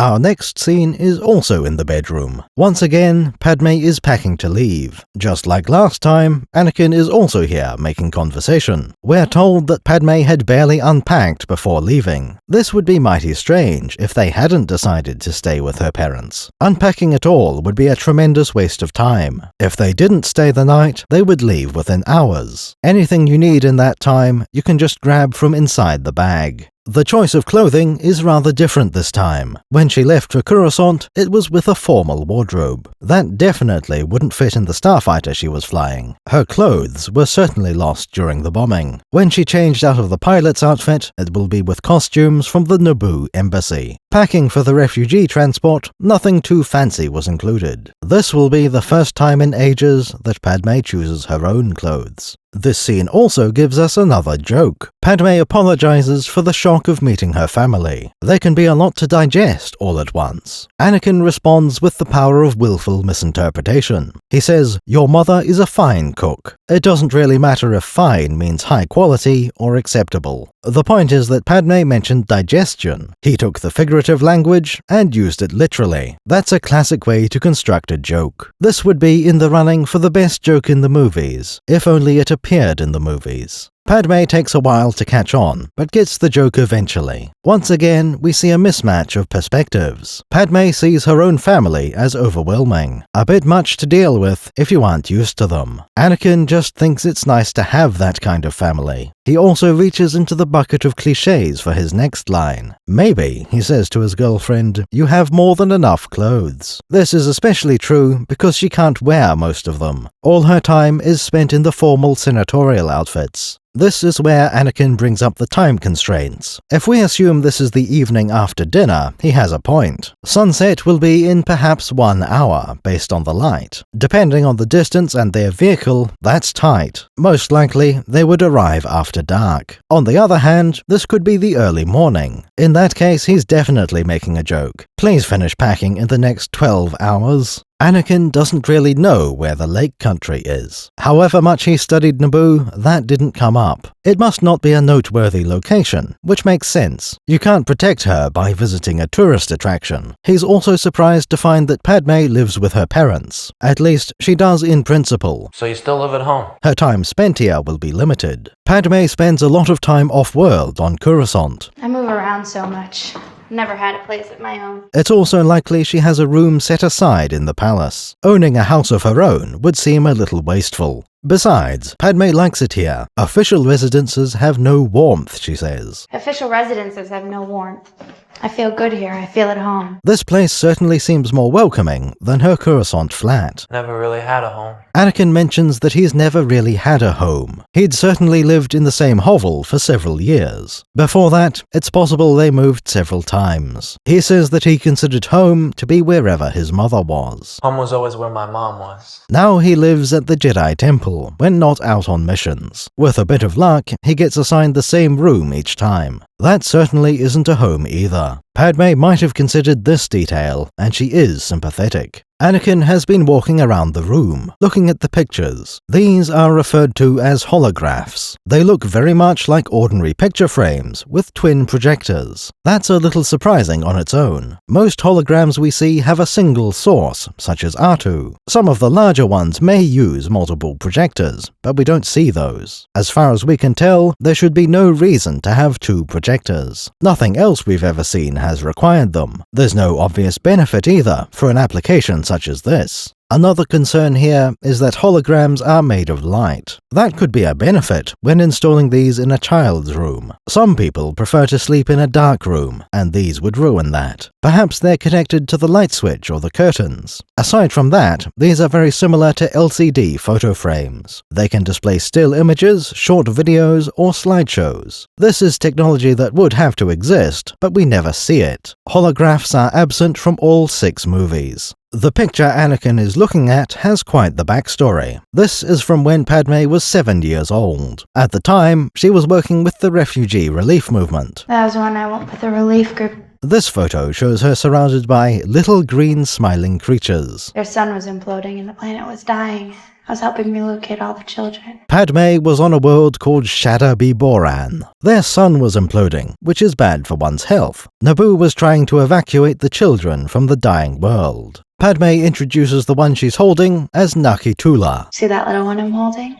His name was Nakitula, which means sweetheart. Their language seems to include an excessive amount of hyphens. Several other worlds in the system are formatted this way. It was so full of life. They all were. Anakin notices that she speaks of the children in the past tense. They were never able to adapt, to live off their native planet. Padme reveals that the evacuation project was a failure. They got the children off their planet before it froze. However, the children were not able to adapt. None of them could live when removed from their homeworld. They all died. The Shada-Bi-Boran species is completely extinct. It feels like this was meant as an important detail. George put the story into this movie for a reason. Perhaps this was to give Padme a prominent failure in her past. It doesn't seem to cleanly tie into any of the plot lines. Nothing about it brings to mind the vote or the clone army. At best, it could tie into the characters. Perhaps this means Padme should not have become senator. She can't adapt to Coruscant and should stay at home.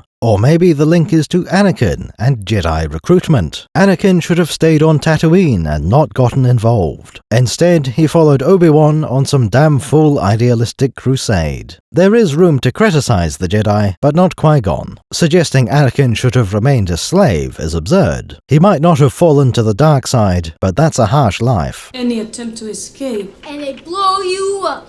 Boom! There's a good chance Anakin would have exploded in a few years. We don't know a great deal about Shada-Bi-Boran. In the deleted scene, we don't even hear the name. For years, all we had was the novelization. An interesting story, but extremely light on detail. We got a little more information in the Essential Atlas. This draws the logical conclusion from star imploding. If that's the case, the star was probably in its red giant phase. What's interesting is that the natives evolved in that environment. We normally think of the red giant as apocalyptic. The sun is going to engulf our world, and we're all going to die. Shada just had the opposite situation. An ecosystem with sapient life evolved around a red giant. When the star finished dying, the conditions would change. Shada-Bi-Boran was going to freeze solid. This wasn't a surprise. Their fate was obvious. When the Republic was young, Shada-Bi-Boran was still doomed. We have very few details, and one of them was imaginary. The Shada-Bi-Borans were established as green. They have problems caused by a lack of sunlight. It seemed fairly obvious that this was a race of plants. Their skin is green because of all the chlorophyll. This assumption seemed perfectly logical, and most intriguing. We don't get many sapient plants in the galaxy. Upon closer inspection, nothing says they were plants. The Atlas describes their world as a theocracy, ruled by a caste of sun priests, a very plant-like thing to do. Normally, it would be possible to abandon their world. The Hutts, for example, no longer have their original homeworld. They did quite well for themselves. Why not the Shada-Bi-Borans? Unfortunately, our little green friends had a fatal flaw. They require a special enzyme to clean their bloodstream. This is effectively keyed to the red giant of Shada. Any natives who leave Shada-Bi-Boran are doomed to die. The act of transporting them through space might be fatal on its own. At the same time, anyone staying on Shada-Bi-Boran will freeze. The only way out is with help from outside. Trying to save the Shada-Bi-Borans was quite trendy near the end. 2 different paths seemed the most promising. There are plenty of stars in the galaxy. Maybe one of them is close enough. That's where the evacuated children were sent. On the other hand, the enzyme could be the key. If that could be activated artificially, the Borans could live anywhere. Presumably, this also covered other solutions. Mechanically filtering toxins from their blood. Synthetic versions of the enzyme. Whatever they tried, everything failed. This whole situation seems a little odd. Why are they so effectively trapped on this world? How can 1,000 generations fail to figure it out? It's almost as if the Shada-Bi-Borans were artificial beings. Something created for this world, designed to never leave it. Alternatively, we could just invoke the Force. Maxie bit the Force. That's another biological phenomenon we don't understand. Our last detail is about the last 100. The final 100 Borans were offered a deal. They could be put into stasis, frozen in carbonite. When medical science advances, they could be defrosted. No. They declined, preferring to live for another few months. Shadow B. Boran is now frozen, and the natives are extinct. Back in the bedroom, Anakin has spotted another holograph. The book has him holding these pictures. In the deleted scene, they are firmly wall-mounted. The second photo is from about 2 years later. My first day as an apprentice legislator. Notice the difference? Her first day as an apprentice legislator. Oddly, the timeline isn't quite right. We know she joined that group when she was 8. A couple of years before she was 8, she was 7 or 8. It couldn't be earlier because she joined the RRM at 7. Thankfully, the phrasing is a little flexible. Perhaps some of the numbers have been rounded up or down. Or maybe Anakin isn't good at judging ages. Look, I so old to young eyes. 3, I think. One thing stands out about this holograph. Anakin quickly notices a more severe expression. Padme is aware of the difference herself. She imitates the stern look from the second picture. This doesn't necessarily mean she had been unhappy. Most likely, this is the child pulling a serious face for serious business. Amidala still does the same thing today. She's just better at it, burying her feelings deep down, for they could be made to serve the Separatists. Anakin saw these as two sides of the woman he loved, the formal politician and the kind girl hidden underneath. Meanwhile, things are happening half a galaxy away. Obi-Wan Kenobi drops out of hyperspace. He managed to cross the Zareka string. This leaves him south of the Rishi Maze by about 12 parsecs. Obi-Wan leans forward in his cockpit, reaching for something. This must have been the docking release lever. He reverses the ship with a quick burst from the repulsor lifts. We don't see plumes of exhaust from retro thrusters, nor are there thrust reversers over the main ion engines. Obi-Wan flies forward through the upper gap. Right in front of him is a mysterious blue planet. He comments on this to his droid, or the audience. There it is, R4, right where it should be. Coming out of hyperspace above the planet is impressive. The entire system was deleted from the star map. There should be no records of the planet's orbital period. No way to predict where Camino will be relative to its sun. For that matter, how does he know this one is Camino? There are 13 planets in the star system. Together, they have 113 moons. In theory, Camino could be any of them. And worst of all, he could be any one of us. It's not as if he can recognize it from information in the archives. Perhaps it's as simple as looking at his sensors. I'm not picking up any cities or technology. Massive lifeform readings, though. This is the only world with serious lifeform readings. The rest of the system has not been colonized or even explored. There will be plenty of technology as well. A lot of electricity down there. As we already mentioned, Kenobi is alone. He didn't bring a capital ship or any backup. That means he traveled 70,000 light-years in a tiny ship. Strictly speaking, this isn't a remarkable feat. Many characters have done something like this. That, in itself, is something of a problem for the setting. It's one thing to spend hours or weeks in a crowded refugee freighter. That leaves you with plenty of chances for conversation. You can get up to stretch your legs. You can go for a walk, or lie down and fall asleep. The crew can be divided into multiple shifts. All of this makes the traveling experience tolerable. None of those features are available to a small one-man fighter. Spending more than a day like this would literally be torture. Slightly more pleasant than the Iron Maiden. This problem turns up several times in Star Wars. In our timeline, the first case is Darth Vader. His TIE Advanced X-1 has a hyperdrive. We have a starfighter explicitly designed to be short-range. Then it was modified to support some level of interstellar travel. This isn't designed for any level of comfort, but it's necessary for Vader to escape.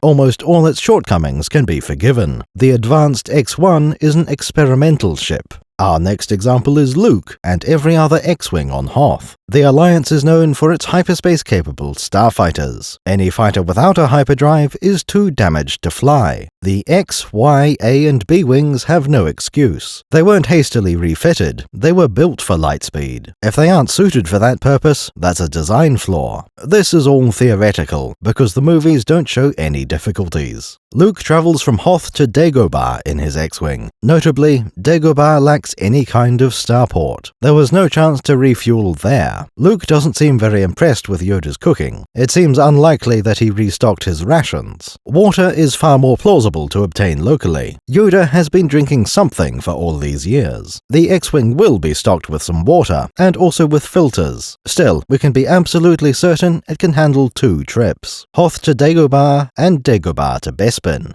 The rest of the X-Wings from Echo Base only made 1 trip, directly from Hoth to the rendezvous point. We don't see any worlds to land on, or stations to dock with. That means the only way to leave the starfighter is capsule ships. They probably don't have enough hangar space to dock all their fighters. Pilots need to be rotated on a regular basis until they leave. You might want to do the same for those Gallifrey transports. Return of the Jedi is fairly similar. This time around, the Monkel cruisers have ample hangar capacity. Shuttle Tidarium leaves long before the main fleet. Wedge and Lando don't have to be ready until the last minute. We also know the fleet was waiting at Sullust. What of the reports of the rebel fleet massing near Sullust? That isn't particularly close, but at least it's in the right corner of the galaxy. Hours away for the convoy, rather than days. This journey might have the simplest logistics so far. There are no long starfighter journeys in Episode 1. Maul travels aboard his infiltrator, which is rather spacious. Not only does it have room to stand up, it has a lift. The same goes for every one of Naboo's chrome ships. Episodes 2 and 3 have a great deal of starfighter flight. We'll circle back to the trip Obi-Wan just finished. From here, he will travel back to the primary galaxy. This trip is much faster than going all the way to Coruscant. That is exactly how the movie started. A convoy of N1 fighters flying from Naboo. To make this worse, the N1 is stated to have limited range. 1,000 light-years is not very far at all. On the bright side, that would reduce the amount of cockpit time. Every time the journey is interrupted, you can stand up. On the other hand, the Senate barge is very fast. Using its hyperdrive, you might get there in good time, while your pilots are still mostly sane. Episode 3 is where it starts to get a bit excessive. The first long-range travel we see is Obi-Wan going to Utapau. Flying somewhere in the Actis might be even worse than the Delta 7. Returning from Utapau, he stole a fighter from the late General Grievous. That could easily have gone wrong for Kenobi. After all, this was designed for a cyborg reptile. You lose, General Kenobi. The inertial dampers and life support could be calibrated for him. Fortunately, Obi-Wan doesn't actually need to fly very far. The other significant flight is Anakin going to Mustafar. Again, he takes only an Actis interceptor. None of this is treated as anything out of the ordinary. Crossing the galaxy in a starfighter is something you can just do. It doesn't come with any risk to your health and sanity. You don't need to prepare for such a long journey. The starfighter will be stocked with everything you need by default. Nothing about your destination is relevant. You always have enough fuel and enough rations. Partially, this can be explained by short travel times. She's fast enough for you, old man. Hyperspace travel cannot possibly last for a day. No matter the destination, you'll be there within 5 to 8 hours. Starfighters all have relatively fast hyperdrives. Given that you aren't actively flying for that time, it should be okay. You can expect a pilot to be combat effective after 5 hours. This mitigates the problem, but doesn't solve it. It's still unwise to spend a long time in a starfighter cockpit. Suppose you can cross the galaxy in just a few hours, going from one end of the Hydian Way to the other. This is effectively the greatest distance you can travel. However, that doesn't set the maximum travel time. The advantage of this hyperspace lane is speed. You go a long way in a short time. Once you leave the major routes, it gets slow. Getting somewhere obscure might take several dozen jumps. You could spend a long time going down the back roads. Another way to create long travel times is to stack them. As soon as you arrive somewhere, go somewhere else. This could happen if you're chasing someone across the galaxy. Easy logistics apply to both sides. Stick a homing beacon on your enemy and chase him for weeks. Less directly, you could have a chain of quests, flying from Anowat to Biss to Calamari. Each time you arrive, you find clues and keep moving. Maybe blow up a few turrets or something. Either way, you can spend a lot of time in the cockpit. It doesn't make a big difference if you spend that time in real space. As far as we know, being exposed to hyperspace doesn't make you go mad. What happened to your eyes? Where we're going, we won't need eyes to see. If it happened to you, that wasn't hyperspace's fault. Anything in your head that you can't deal with is your problem. There are no demons waiting to chew through your hull. While that is good news, it means there's no escape from your cabin fever. It's not a simple matter of spending a few hours at sublight. That makes things convenient for us, because now there's no special treatment. Your voyage is the same length, no matter which realm it's in. A week in hyperspace is the same as a week in a slimy mudhole. We can just take the supplies at face value. This probably includes supplies for both ship and pilot, though one might question the practicality of stowing them. How easily can you access your sandwiches during flight? If we look at the supply capacity, it's fairly standard. All 4 of the classic Rebellion fighters have 1 week. West End Games also tells us their cargo capacity. You can fill that with extra rations. On the A-Wing and B-Wing, this is only 40 and 45 kilos respectively. The X and Y-Wing both carry 110 kilos. This would be more for setting up camp rather than long flights. 1 week of consumables appears to be the universal standard. There are 2 exceptions to this rule. The Z-95 Headhunter has only 1 day's worth. This is acceptable because they don't have a hyperdrive. If you refit yours for Interstellar, you probably thought of this. 1 day ought to be enough for travel within the star system. After all, a fighter that size can't get deep into space on its own. You can't possibly be far from your home base. Maybe you could get lost after being part of a convoy, or the mothership could jump out of the system. On the opposite end of the spectrum, we have the Y-Wing Long Probe. This variant is designed for, well, long probing. Pilots are much more likely to be isolated, away from the logistics chain, possibly behind enemy lines. Otherwise, they might be deep into uncharted space. West End uses the longer travel times. The fast travel interpretation wouldn't need such consumables. 1 week is overly prepared. 3 would be absurd. You can always get home within a few hours. Slow travel makes it all worthwhile. Wizards of the Coast mostly inherits from West End. Their version of the Long Probe has 4 weeks. Since they cover the prequel era, we get more stats. Obi-Wan's Delta 7 has 0 consumables, except with the Hyperdrive Ring, when it becomes 1 week. Naboo N1 starfighters also have the standard 1 week. An outlier is the V-Wing, with only 15 hours of consumables. The Arc 170 has 5 days, and the Actus has 2. With its Hyperdrive Ring, the Actus goes back up to a full week. These smaller ships are similar to the TIE Fighter. West End gave the TIE series 2 days of consumables. As usual, this was carried over into the Wizards version. The Advanced X1 was upgraded to 5 days. That's about as low as you'd want to go for each starfighter. Less than a day could get quite risky. Speaking of which, the fact file and cross-sections have other ideas. They give the Delta 7 only 5 hours of air. That simply isn't practical, no matter how fast the hyperdrive is. TIE fighters and V-Wings are given several times that long. Now it's time to consider the logistics of starfighter travel. Mere mortals have to work around the problem. If you need a pilot standing by to launch, it's not just 1 pilot. At least 3 are needed, preferably more like 5. That's a lot of dead weight in your starfighter squadron. All these people eating and sleeping instead of fighting. On the bright side, it helps in an emergency. You can scramble those backup pilots when you need them. Having more ships than you need is also wise. Machines need to be repaired fairly often. Having several more pilots can reduce the burden on each one. However, that only applies to interceptor duty. Fly up, kill some dudes, and then land within a couple of hours. When you're just defending point A, everything is fine. Flying between points A and B is where the problem comes up. If travel time exists, it will always cause problems. Eventually, someone will spend too long in the cockpit. The easy way around this is the Imperial solution. Fear.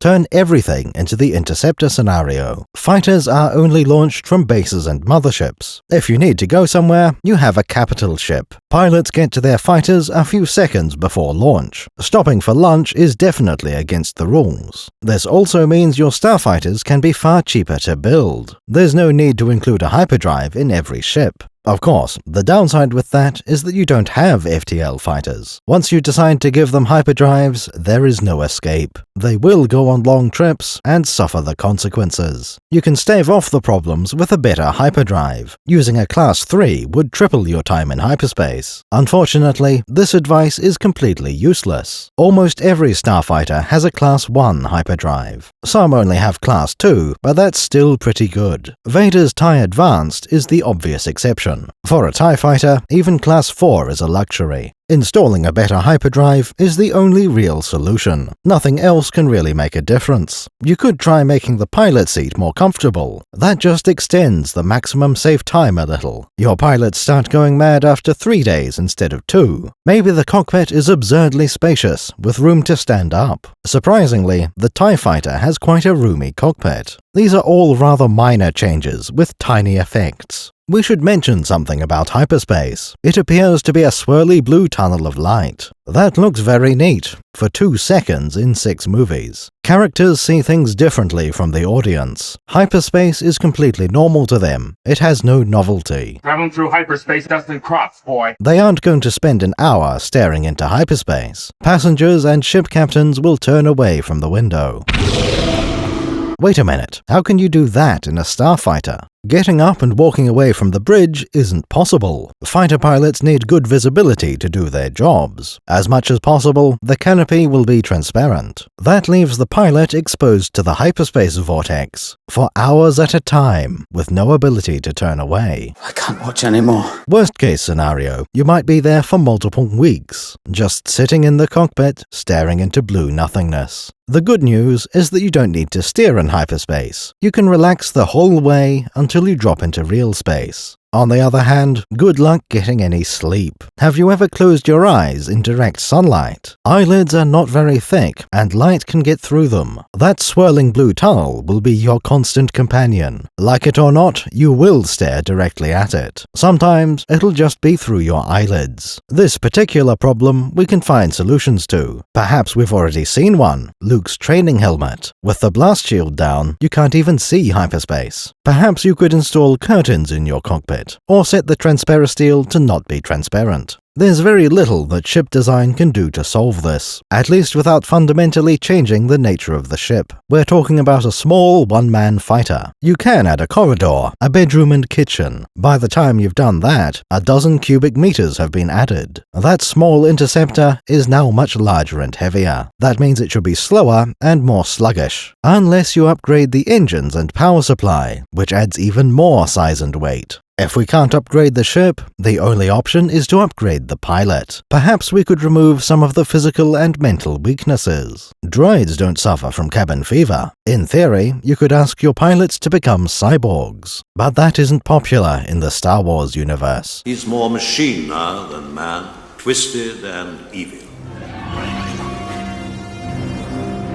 Strictly on the biological side, you have aliens. Most races will be fairly similar to humans, but we know some are better at pod racing. Smaller pilots probably eat and breathe less. That means the air supply and rations will last for longer. Certain species are not cut out for long-range patrols. On the other hand, some have to be better suited than humans. In most cases, you won't be able to recruit enough of them. That brings us to another biological solution. Use the Force, Luke. In the movies, our main characters are Force-sensitive pilots. Flying is for droids. Anakin, Luke, Vader, and Obi-Wan. Jedi might be uniquely suited for long-haul flights. That fixes almost every trip in a one-man starfighter. There's just one exception: Padme flying the N1. As far as we know, Senator Amidala is not Force-sensitive. We are absolutely certain she doesn't have Jedi training. The same goes for the rest of Bravo Squadron. We can't use the Force as a blanket solution. When dealing with Jedi pilots, we have a lot more options. In the original trilogy, we didn't have Jedi pilots in the plural. The prequels are full of Jedi, with their own vehicles. Some of these have been designed for Jedi. The cross-sections for the Jedi fighters have useful notes. They mention that Obi-Wan doesn't wear a spacesuit. No good reason is provided. It doesn't give any advantage. Surviving in vacuum is not a Jedi trait.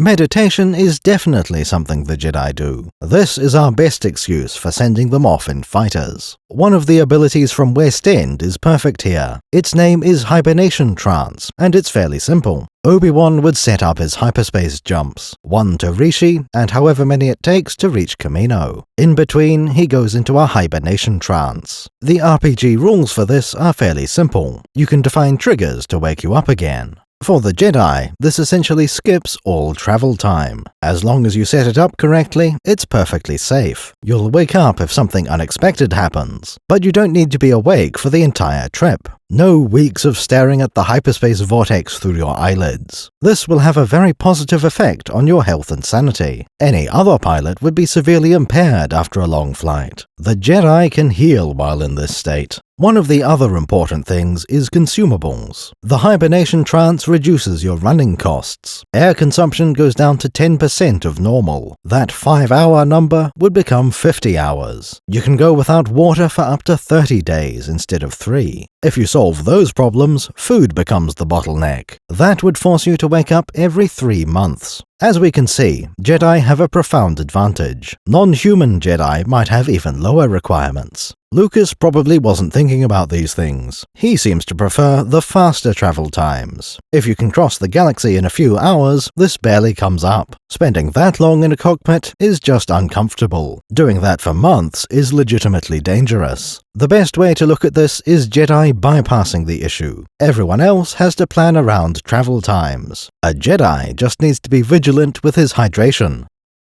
A New Hope established many important concepts. One of these was the limits of a TIE fighter. It's a short-range fighter. There are any bases around here? Where did it come from? They are specifically short-range ships. They cannot get into deep space on their own. If you see one, it must have allies of some kind. A fighter that size couldn't get this deep into space on its own. Must have gotten lost, been part of a convoy or something. Perhaps a convoy, which would include support ships. Alternatively, it could have a base somewhere in the star system. Several ships would inherit these limits from the original TIE fighter. Obi-Wan is flying a Delta 7 Aether Sprite. These look very different, but fill a similar role. Extremely high performance, lightweight, but limited. This extreme focus gives an edge over the competition. As with all design choices, there is a trade-off. Better sublight performance, but there is no hyperdrive. The company who created this problem was willing to sell the solution. In this case, with an external hyperdrive module. We'll cover the Delta 7 itself in the not-too-distant future. That fighter was created by Kuat Systems Engineering. To build the hyperdrive, KSE brought in another company. The Ring was outsourced to Transgal Meg Industries. Not exactly one of the most familiar names in the galaxy. Most people probably know them from these rings. However, the company dates back to at least Dark Empire. They built the Zaitiar-class hyperspace marauder. Transgal Meg has a focus on colonization, mostly mining and agricultural products. The basic principle of the ring is very simple. It has a hole in the middle, as well as some docking clamps. You fly the Delta 7 into the ring and dock with it. Now your ultralight ship has a hyperdrive. It also has a lot more weight than it was designed for. Make sure you ditch the booster ring before getting into combat. If we go into more detail, we find a great many questions. What, precisely, does the ring do?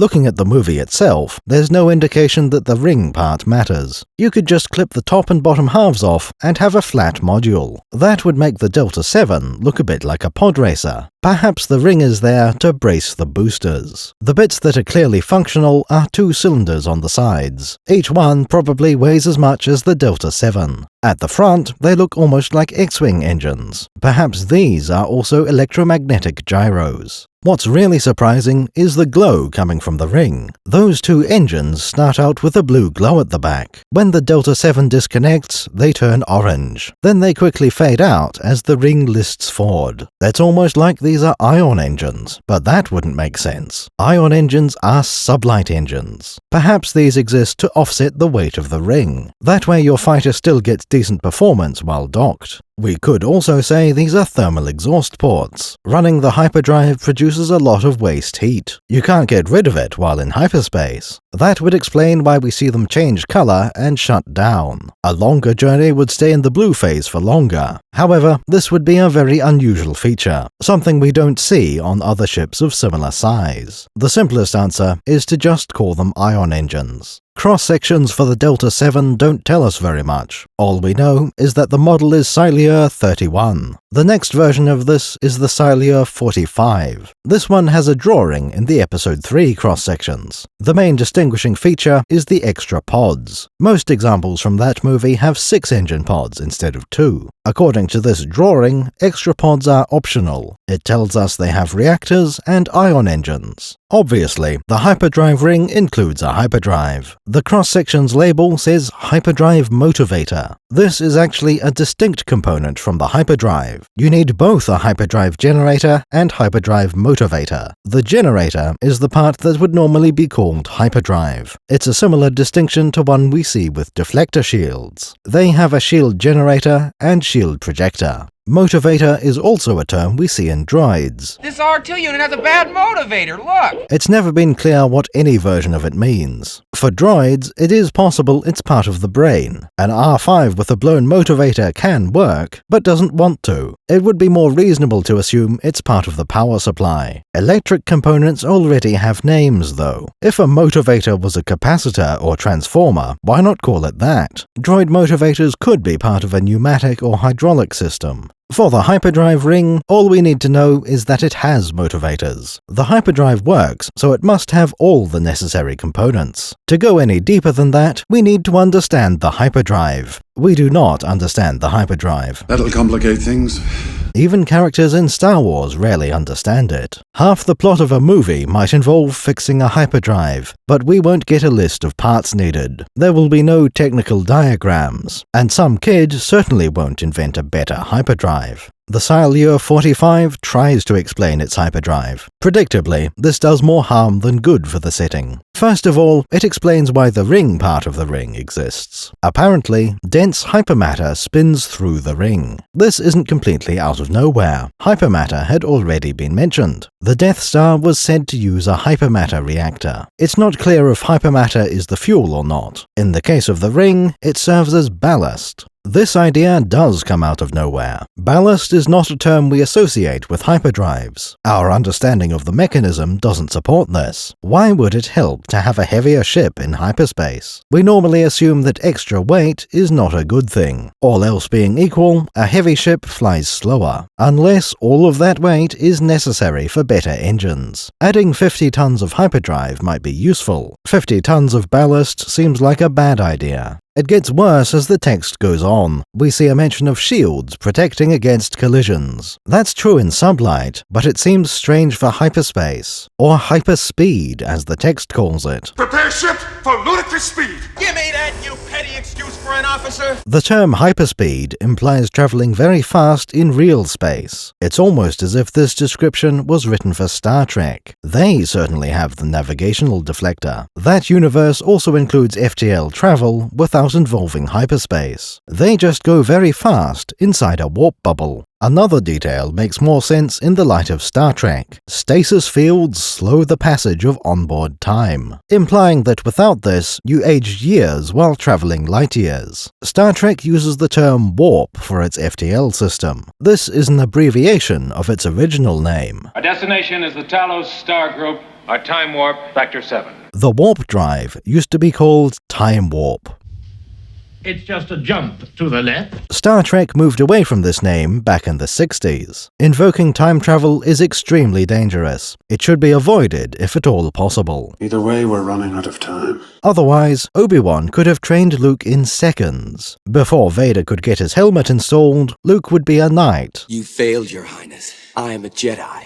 Before my father. What? All things considered, it would be best to ignore this. The text here causes far too many problems to be canon. One interesting label mentions multiple Jedi starfighters. That's a neat detail. It makes a lot of sense. If the Jedi have several starfighter modules, they would want this. Having one set of rings to fit all of them is more convenient. Which brings us to ring logistics. There doesn't appear to be any way to carry a second ring. Suppose you land on a planet and do your mission. When you get back to orbit, the booster ring is gone, perhaps destroyed, or maybe stolen. Emergency code 913. I have no contact on any frequency. Either way, the pilot is now stranded. It's impossible to solve this by sending another fighter. You still end with one missing hyperdrive. This scenario would require a much larger ship to resolve, one with a docking bay, or at least ring storage. This is the vulnerability of an external hyperdrive. After the Clone Wars begin, that gets more important. Luckily, there are now acclimators to carry large objects. You can call one in to rescue the stranded Jedi, or bring a replacement ring. The same applies when the Venator class appears. We also know that rings may be stationed in orbit. This happens above Coruscant, but where else? It only makes sense if you have a significant Jedi presence. All through the core worlds, perhaps, but not the Outer Rim.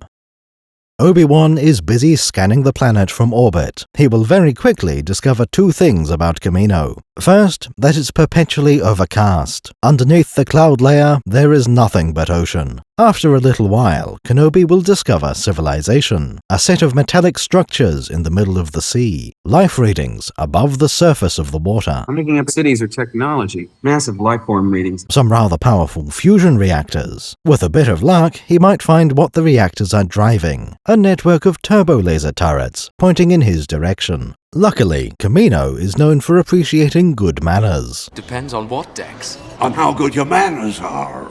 How big your manners are. Before opening fire, they hail the interloper. "What do you think you're doing here?" they ask politely. In response, Obi-Wan turns on his signal beacon. This must be an active device, broadcasting a burst of data. The other identification systems are always on, a signature encoded into the engine exhaust. This active beacon is more like a subspace radio. "Please don't shoot, I'm a Jedi on official business." Something formal and diplomatic like that. The response from the surface is quick and efficient. Obi-Wan is cleared for landing in Tipoca City. Putting the turbo laser turrets back into standby is not mentioned. With landing coordinates in hand, Kenobi heads for the equator. Lightning is clearly visible from orbit. The tiny starfighter drops down through the cloud layers. Even in daylight, the surface is a gloomy grayish blue. Endless clouds and endless ocean meet at the horizon.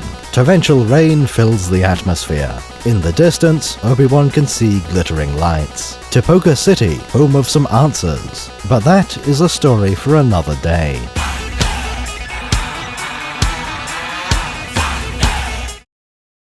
That brings us to the end of Coruscant. We shall return here several times during the movie, but these are fleeting visits, no more than a couple of minutes. The next part will bring us to the exotic world of Kamino. No guarantees that we'll finish off that planet, of course. We are confident that we'll cover the remaining Naboo scenes. As always, we have subjects lined up for technical analysis. All of this will be released to the public rather soon.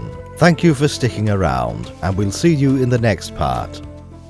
There are two ways to support us. Become a patron at patreon.com/thebreadcircus, or become a YouTube member by clicking the join button. Alternatively, subscribe, like, and comment. Only the former options guarantee that your name lives on in history. Everything else is embarrassing YouTube-y stuff.